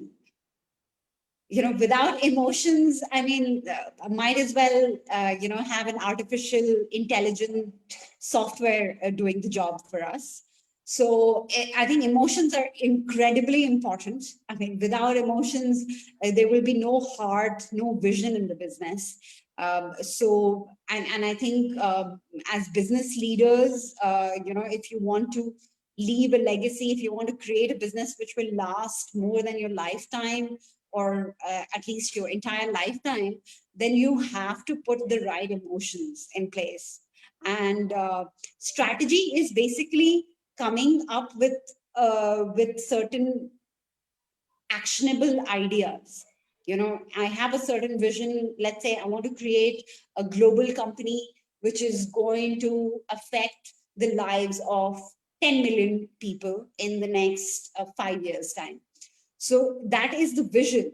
But what are the action steps that you will take in terms of finance, in terms of you know, business model, in terms of reaching out to the clients, in terms of hiring the right people, or expanding your business, you know, creating different offices? That is what is called strategic thinking. And it is very important to put your emotions as well in making that plan, because you know, your emotions will tell you, you know, if you are going in the right direction or not. Great, great. You are really a proactive visionary, ma'am. Thank you. Thank you so much. Very true. Very true. You are right, sir. So as we are getting close to the end of our time together of this question answer round, let me take the last question. And so I move forward to Mr. Soumya Nath. Why the business schools are unable to produce successful graduate entrepreneurs? You know, there are thousands of students studying entrepreneurship, but we don't see that many new graduate entrepreneurship. Why? What is the reason?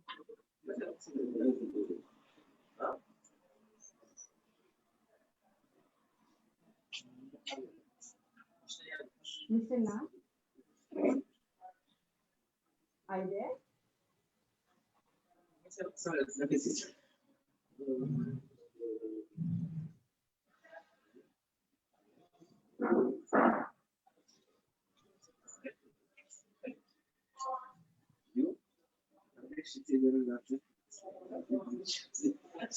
I guess some technological issues are there. I think he's not present. I think he has lost. Thank you. You can call Mr. Mustafa if he can, because he's already there, but he's also having some issues, but you can request him. Yeah, I guess he's unable to join. Mr. Mustafa, are you there? We can see you on the screen. I think Mustafa will not be able to, you know, speak because of his, you know, loose network. Because of the network glitch, he'll not be able to attend. Okay. Our guest of honor, Babar Afzal, will be joining us in next 10 minutes.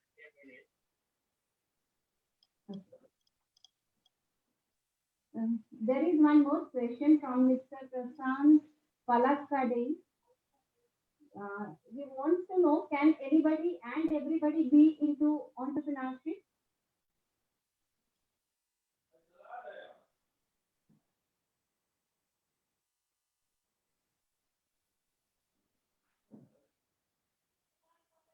Yeah, Ms.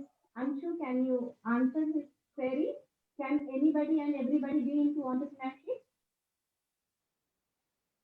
Sorry, what's the question again? The question is, can anybody and everybody be into entrepreneurship? Well, that is a very interesting question. Now, I think it's very important to again understand, like I mentioned before, entrepreneurship is a lifestyle. And unless you live it, you will never know if you're cut out for it. So I think for anyone who has an inkling of interest should definitely, take up entrepreneurship. There's no age, there is no experience, there is no degree that is required. I know some very brilliant entrepreneurs, kids even at 16 who have come up with interesting business ideas. But the point is that you have to work at it to know whether it is this is a job for you or not. Well said, ma'am Anshu. It was the high point after the query. Thank you so much. So now may I have the pleasure of inviting our special guest of the evening. Sir, may I go ahead with it or shall we wait for? No, please, madam. He'll be joining us in next 10 minutes. So for these 10 minutes, Sure. Professor Gul can speak on. Okay, the same I'm going to do, sir. Thank you so much. So may I have the pleasure of inviting our guest of the evening, special guest of the evening, Ms. Gul Bairam for her expert comments on today's session. We welcome you, ma'am. Ms. Gul Bairam. Madam, kindly unmute yourself. Can you hear me? Yes, please go ahead. Yes, ma'am. Okay. Firstly, I would like to my special thanks to organizing team, Professor Pandey, and Charles Walter organizations member, and all speakers for the valuable insights. I hope the result of this panel will highlight to our research, and I am so interested of it. Firstly, I want to mention about me. I am Associate Professor Gül Erkol Bayram from University of Sinop in Turkey. My department is tour guiding in School of Tourism and Hotel Management. Today, we talk about many subjects, and if I want to summarize of this, we can speak about the sector related with youth entrepreneurship and the academical perspective, and what should we do during COVID-19. Young entrepreneurship in recent years has risen, and correlatively, this issue is becoming more valuable for academical perspective, and has directed to concern about much more than before.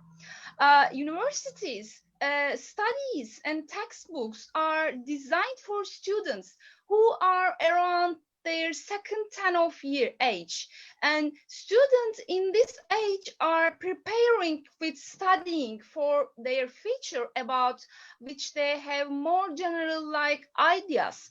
And modern information and technologies provide us with a quantity of information from various areas formed by different ways, attitudes, interests, and I think put a high demands on the ability to orientate in the environment. But in this point, we can have a question, and this is: how should young people prepare for their future when they see around many older and more experienced people with the problem of orientation in the presence of them? In order to provide a successful entrepreneurship education, we should not limit only to entrepreneurship lessons, courses, etc.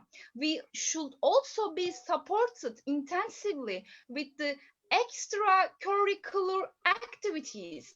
It is seen that I think units supporting these activities have started to be structured in our universities. around the world.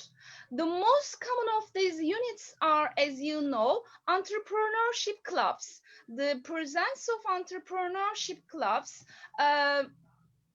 predominantly at universities show that activities aimed at promoting entrepreneurship, developing entrepreneurship spirit among the youngs, and I think this is the most important part of this issue, and conducting intensive activities such as organizing conferences, seminars, competitors related to this subject, and bringing speakers related with entrepreneurship for developing this spirit can be considered as an indicator of this situation.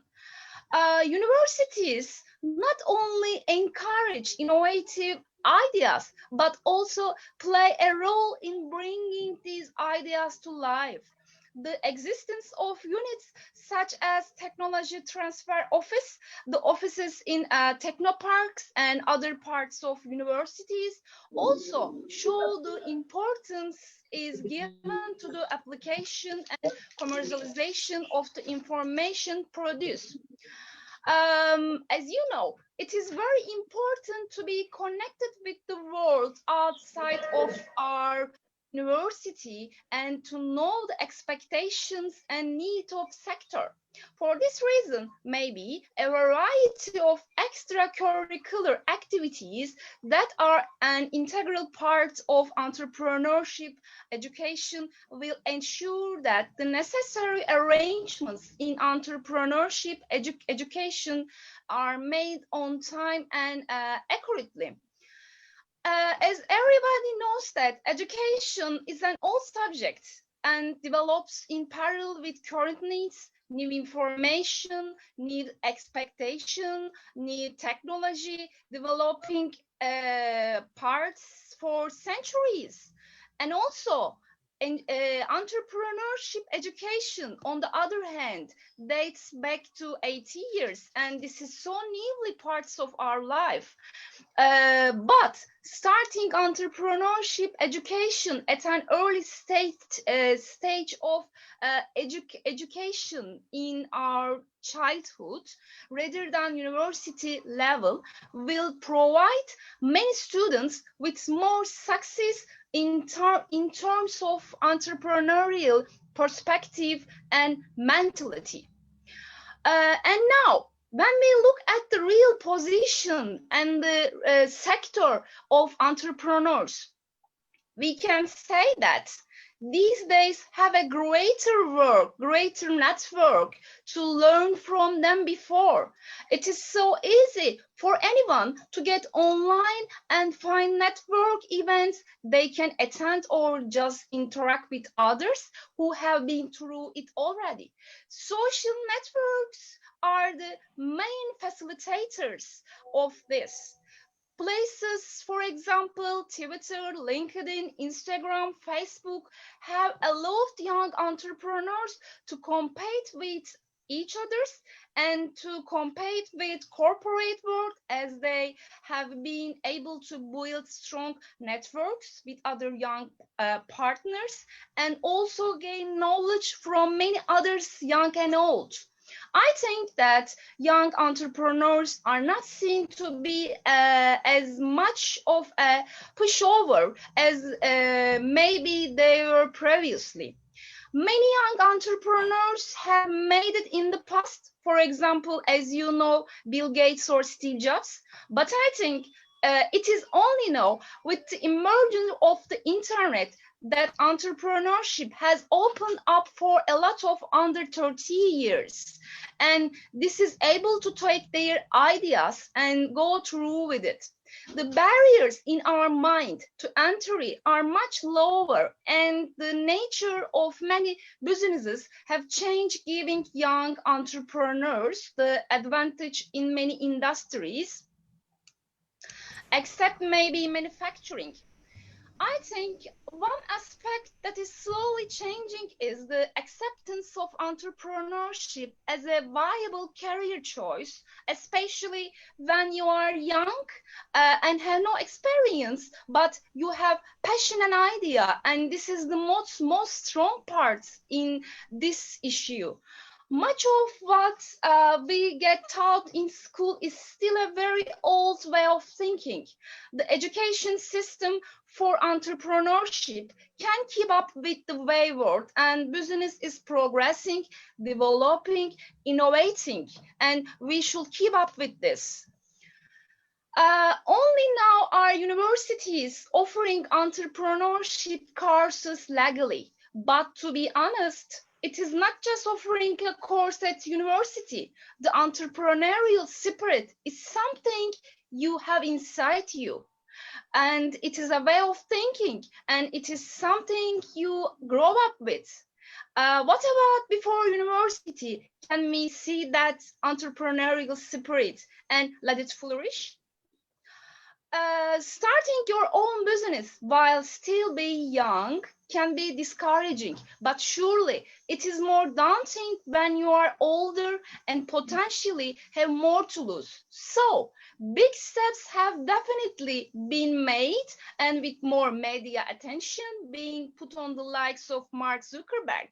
Hopefully, young entrepreneurs can make a bigger impact across many industries, not just in technology.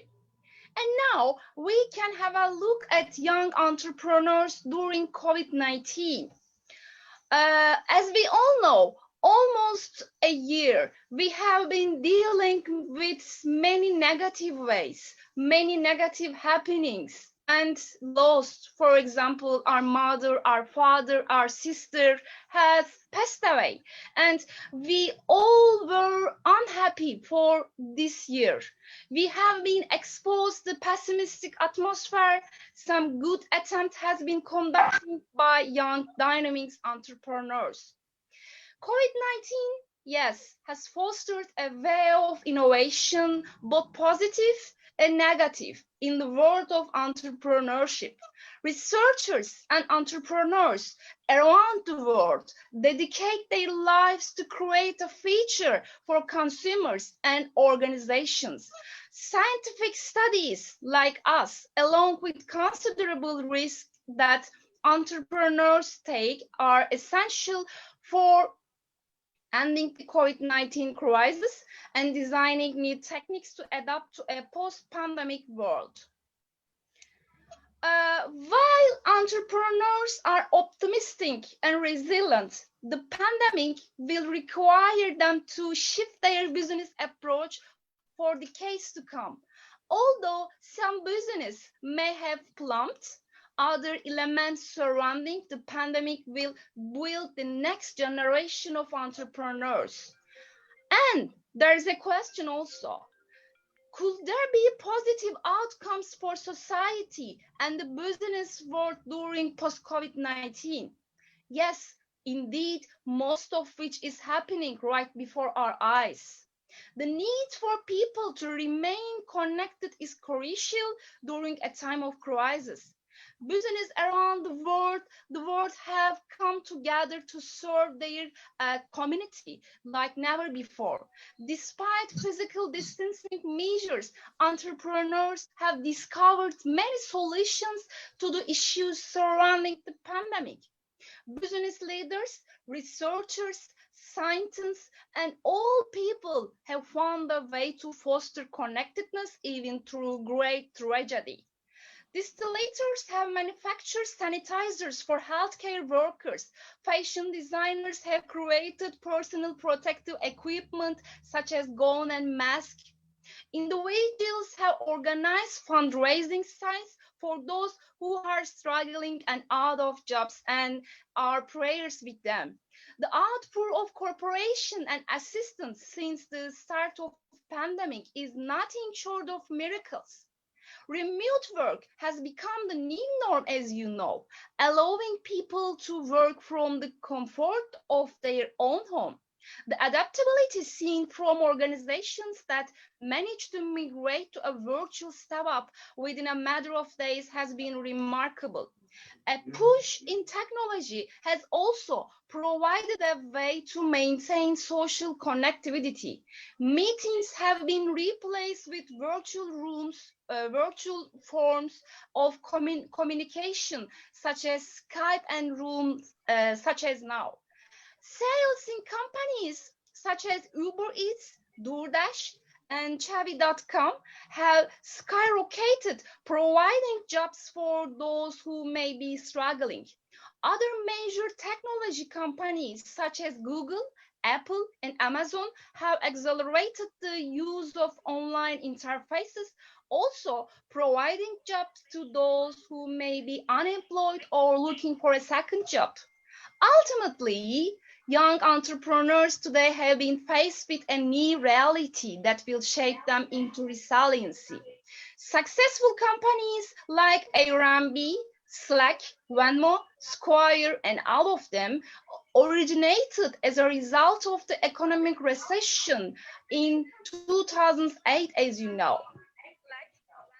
Perhaps we will see the birth of more life-changing organizations due to our current pandemic.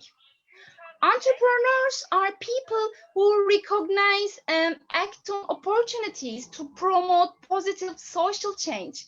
The pandemic facilitated entirely new categories of business, some resulting in business creation altogether.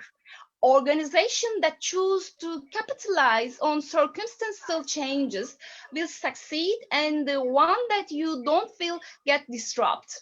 Perhaps the most crucial role that entrepreneurs take during a crisis is that they signal a commitment to recovery and aspire to foster long-term sustainability for our community, for our child, for our future. What has happened during the pandemic will have lasting effects on society.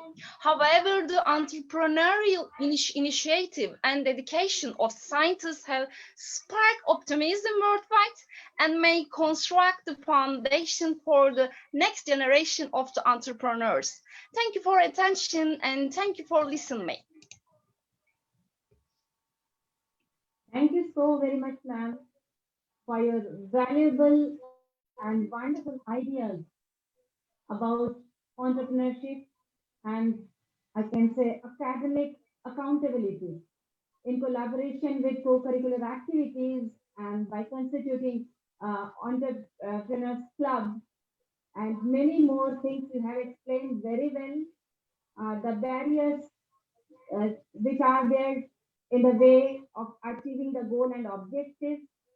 Then what are the implications of entrepreneurship, utility-based entrepreneurship in our existing society, especially when we all are struggling hard to fight with this pandemic, COVID-19. Thank you so much, ma'am, for enlightening all of us with your great, wonderful ideas. Thanks a lot.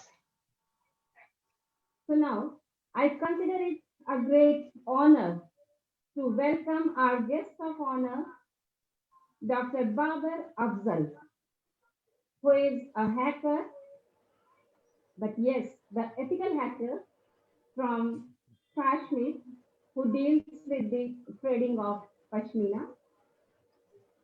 So we welcome you, sir, to the dais. We would love to hear from you about young entrepreneurs. All right, can you hear me? Yes, yes. You are very much audible. You are very much audible. No one can hack you. All right. All right. It's been. I was listening very carefully, and Dr. Gul, thank you for so much of valuable insight. Coming from the from a certain background and building onto the context of entrepreneurship, young entrepreneurship, I think I do not have much to say, but my personal experience about entrepreneurship has been that it rests on a certain seat, and that seat is a seat of intelligence and a seat of emotion. And if you really look at entrepreneurship in the context of COVID-19, you all would agree that it is a time where everyone is almost looking at alternate ways of managing connections, alternate ways of building sources, alternate ways of disrupting old ideas. And we all know that today we are looking at technology as a key thing to solve a lot of problems. And I think entrepreneurship is about solving problems. Uh, uh, in the light of young entrepreneurship, I would say, I meet a lot of young people who are working on brilliant ideas. Um, I had a recent conversation with a couple of young entrepreneurs here, and I think everyone today is looking at ideas which can really change the norm, which can challenge the norm, and for that, all that is required. I mean, it's conclusive, almost conclusive, that we need to rest every business idea, every entrepreneurship idea on technology. And if that framework is right, and if that context is right, then I'm sure there's a lot of, democratization that is happening around the world. Solutions are being provided, and new ways of engagement, new ways of handling transactions are being looked at. The key thing that young entrepreneurship today and young entrepreneurs of today should look at is that if they have the ability to understand failures, and if they have the ability to build themselves on failures, I mean, a failure is actually a good start for entrepreneurship. And I think if the beginning, as they say, if the beginning is a failure, and if the middle is even a worse failure, then I think the ending is very fruitful. And I think that is what entrepreneurship is all about. On a small note, I'll tell you a little of where I am at, and how I look at entrepreneurship as a solution.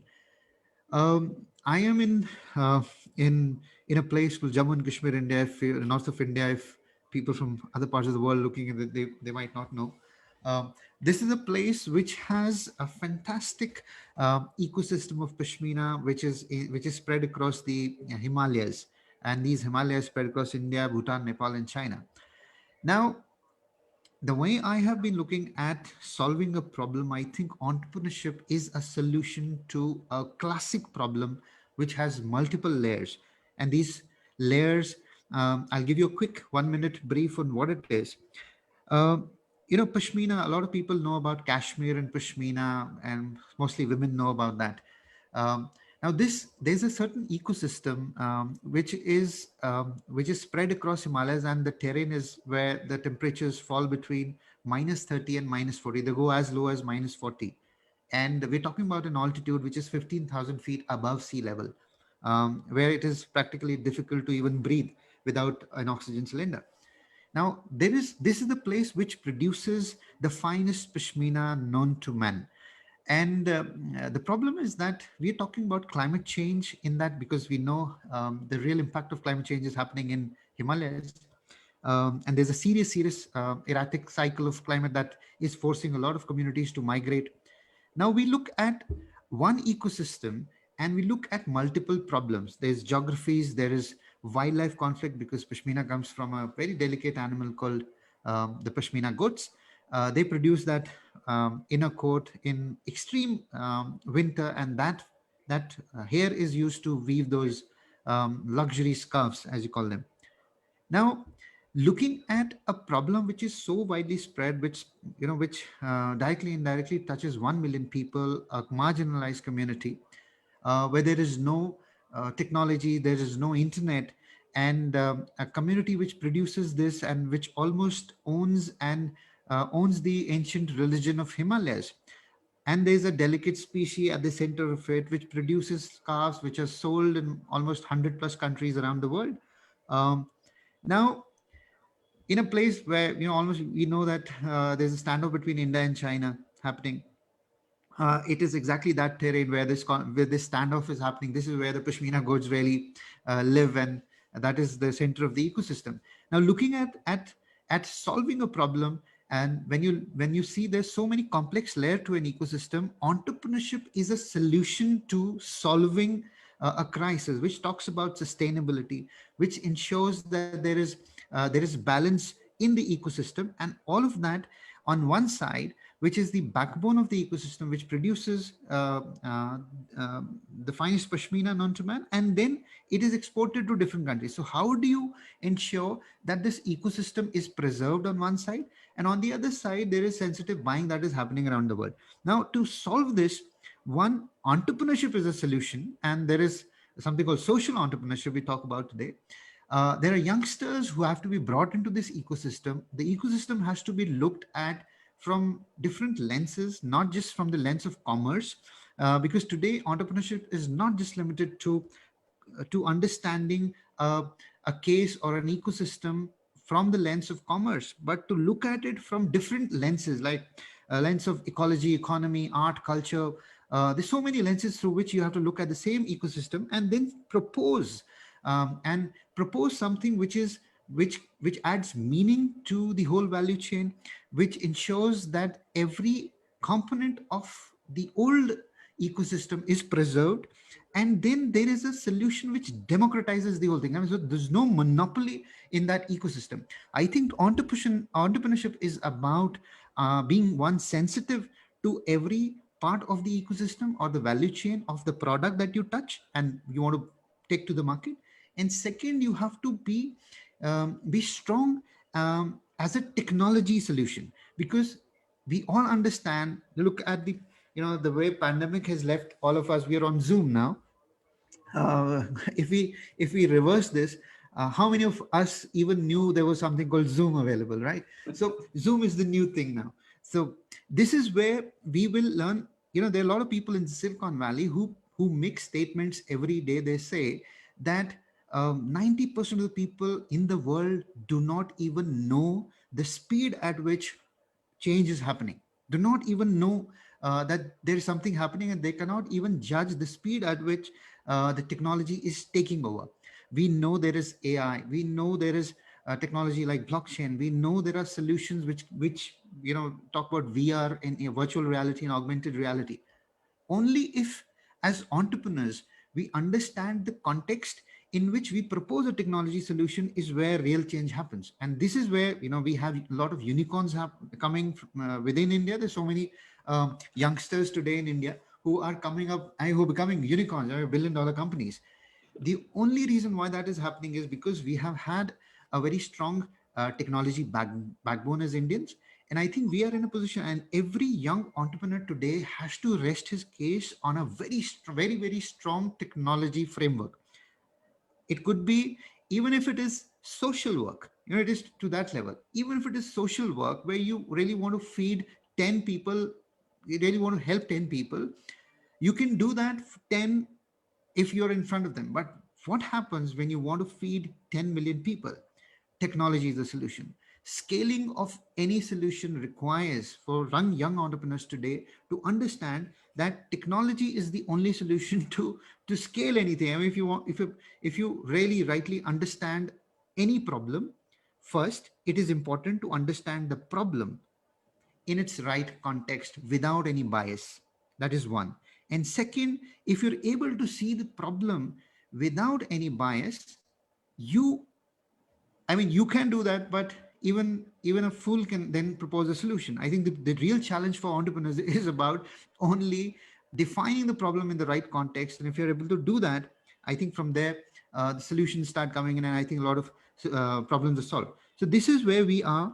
And I talk about entrepreneurship, and at the same time, today there's a lot of challenge that young entrepreneurs are facing, and there are a lot of personal challenges. And I think while we do good things in our ecosystem, try to solve problems that are around us, we really do not have to look, in today's time, we really do not have to go out looking for opportunities. Only if we keep our eyes open and look around. There are tons of problems who are looking for young entrepreneurs who can solve those problems. And I think if there is a strong structured business model that can be applied to a problem, I think that is what entrepreneurship is about, so that every part of the value chain, every part of the ecosystem is rightly touched and enhanced in a certain manner.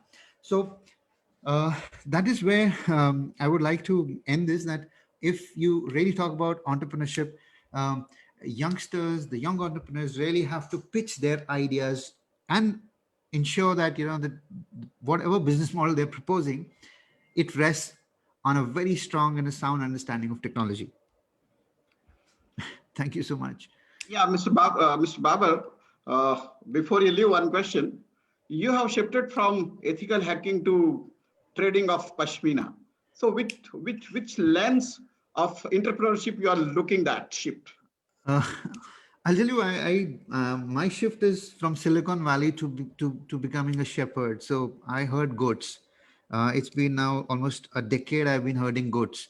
And the reason I did that is because in 2012, I read the news that 25,000 Pashmina goats died of starvation. And they died because every year there is about 4 to 5 centimeters of snowfall. In 2012, the snowfall was about 118 centimeters. And in that, the food of these goats got buried under snow and they could not eat for 3 months, and 25,000 goats died. I think that was a moment which changed. I think that is what touched me, and I left everything and I went into Himalayas, and this is where I am now. And I've been living the life of a shepherd. And in due course, it was more of a spiritual journey. It became a spiritual journey, but at the same time, when you look at problems in the real context, what happens is that, I mean, you cannot help it. If you're a techie, or if you have that exposure of certain level, you will end up wanting to change things, right? So that is what I'm now doing. I became an activist. I've been fighting for the rights of the community for almost a decade now. And now I think it really does not require an army to solve problems. As I'm saying, that if you have a crutch called technology with you, you really can change a lot of things. And that is what I'm trying to do now. So trading of Pashmina will come in later. So what we're doing now is I'm looking at, we initiated a lot of international dialogues around the world. We've sensitized a lot of people in many countries now. And there's social impact projects, micro projects that we're working on.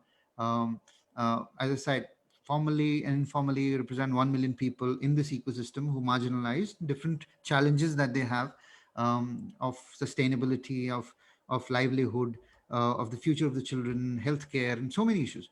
But at the same time, a technology solution which includes artificial intelligence, which includes blockchain, which includes IoT. These are the technologies which, when applied rightly into the ecosystem, can really change the way the world looks at this ecosystem. It opens up the ecosystem. It opens up opportunities for a lot of people. And at the end, what happens is the right type of commerce happens. So this is where we are now.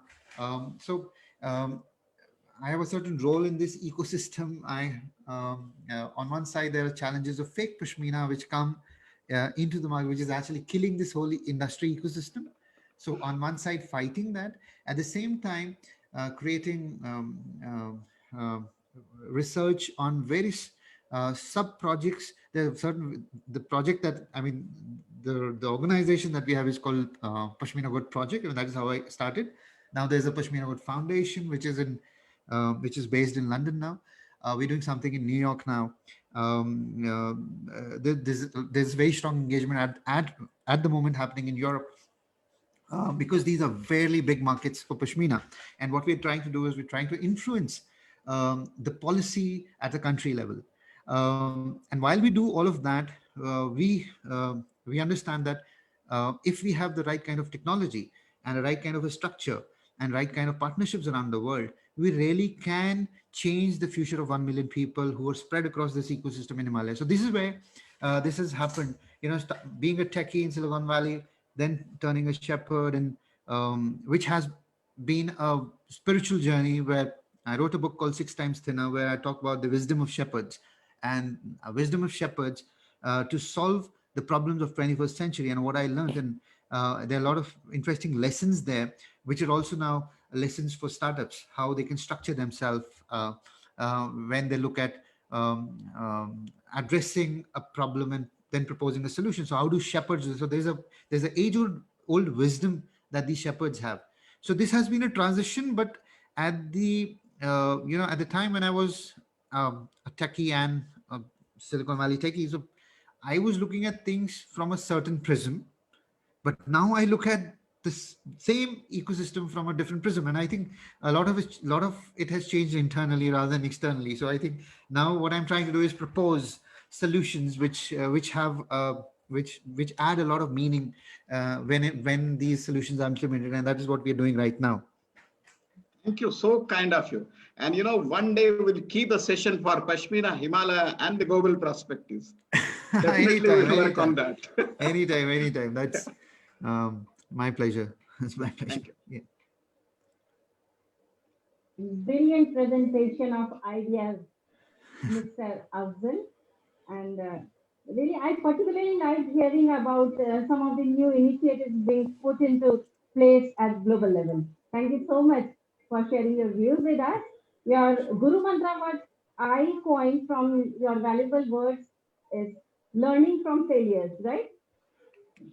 Your voice is Learning from failures means it transforms the one from into a global citizen, leading to sustainable development. Right. So great idea, sir. Thank you so much.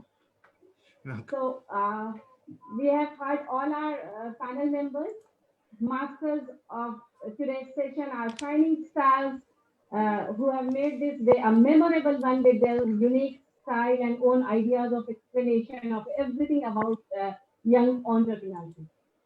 So now, as we are proceeding towards the end of this MeetX panel session, I would like to invite our Honorable Director, Sir, Dr. Abhishek Pandey.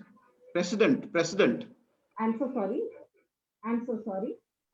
Dr. Abhishek Pandey, our Honorable President, who is awakening the passion and desire to support all of us as a stakeholder to reach the pole of success. And he is working day and night to work for the society, to spare his time, valuable time for the society, and leading, scaling a greater height in all arenas.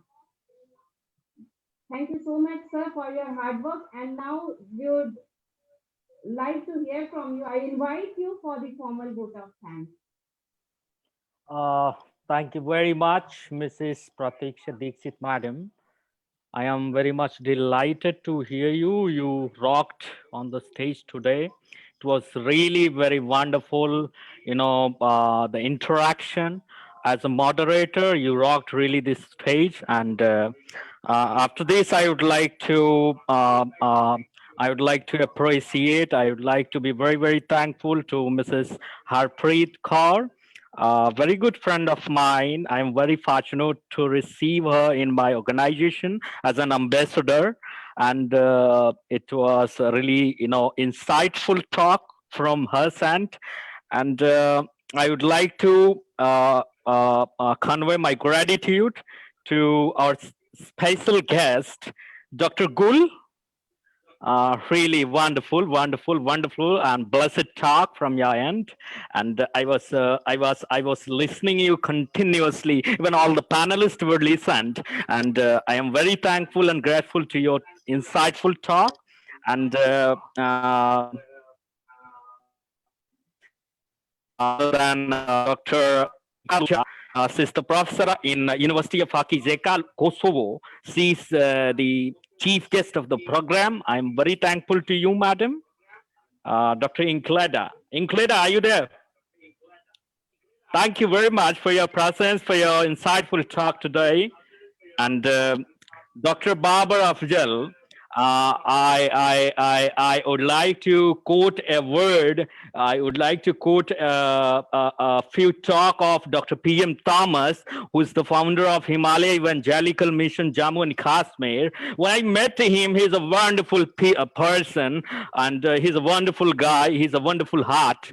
He's a wonderful soul, Dr. P.M. Thomas. founder of Himalaya Evangelical Mission, Jammu and Kashmir. He discussed something about Dr. Babar Afzal, a very great ethical hacker of this world, who worked with Government of India, who worked with Government of London in artificial intelligence and for cyber crime and for blockchain system as well. And Dr. P.M. Thomas was telling about him that the man is no fool who lose. The man is no fool who lose what he can't keep. What he can't keep to attain what he can't lose. To attain what he can't lose. So I am very much thankful to you, brother Dr. Babar Afzal, for your insightful talk today.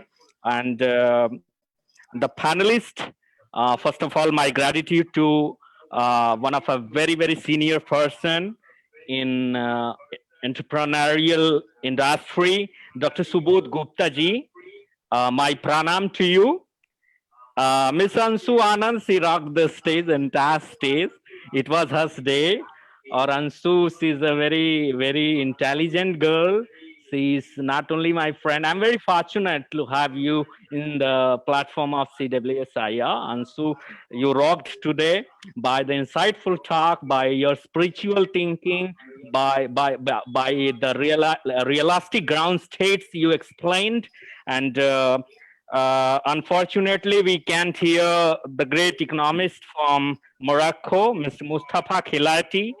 And we heard these two panelists, Dr. Professor Soumyakant Nath, professor in University of Mumbai and Prut Saket Institute of Management, and Mr. Muhammad Yasin, the lecturer in Pakistan. I'm very much thankful to both of you. And the program became successful by the contribution of our honorable honorary patron, Dr. Pramod Mahajan sir.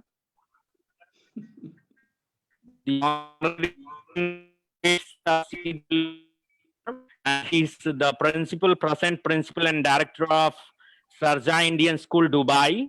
And I am very thankful for the honor of the presence for Prasant ji, for Vandala Kohli madam, and for dear vice president, a great and dynamic lady who is well known in linguistic, our vice president, Mrs. Malka Grewal madam, and Professor Dr. Saudul Hassan sir, our honorary patron. He is associated with Camrys, a chain of school he has. And thank you very much for your honor of presence and your insightful talk. Again, thank you, everybody. Over to you, madam. Thank you so much, sir, for your kind words. So at the end, I mentioned my deepest sense of appreciation and place on record my hearty thanks to one and all present over here to make this evening a memorable one.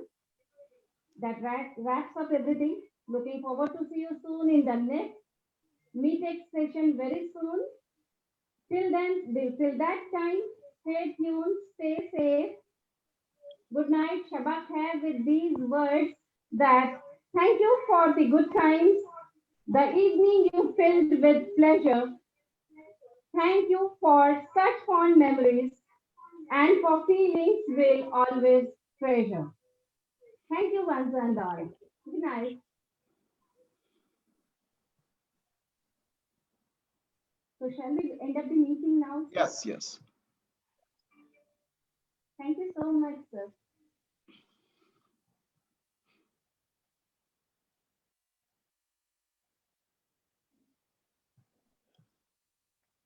Thanks, Harpreet.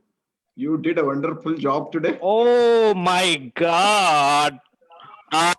What a great lady in my speech, Miss Harpreet Kaur. main personality behind the curtain. Yes. He must be very much thanked. I am really grateful to you, Harpreet, and she is also a very good scholar from the University of London, and she's a very, very intelligent girl. She's an entrepreneur. I am very, very thankful to your honor of presence and insightful talk.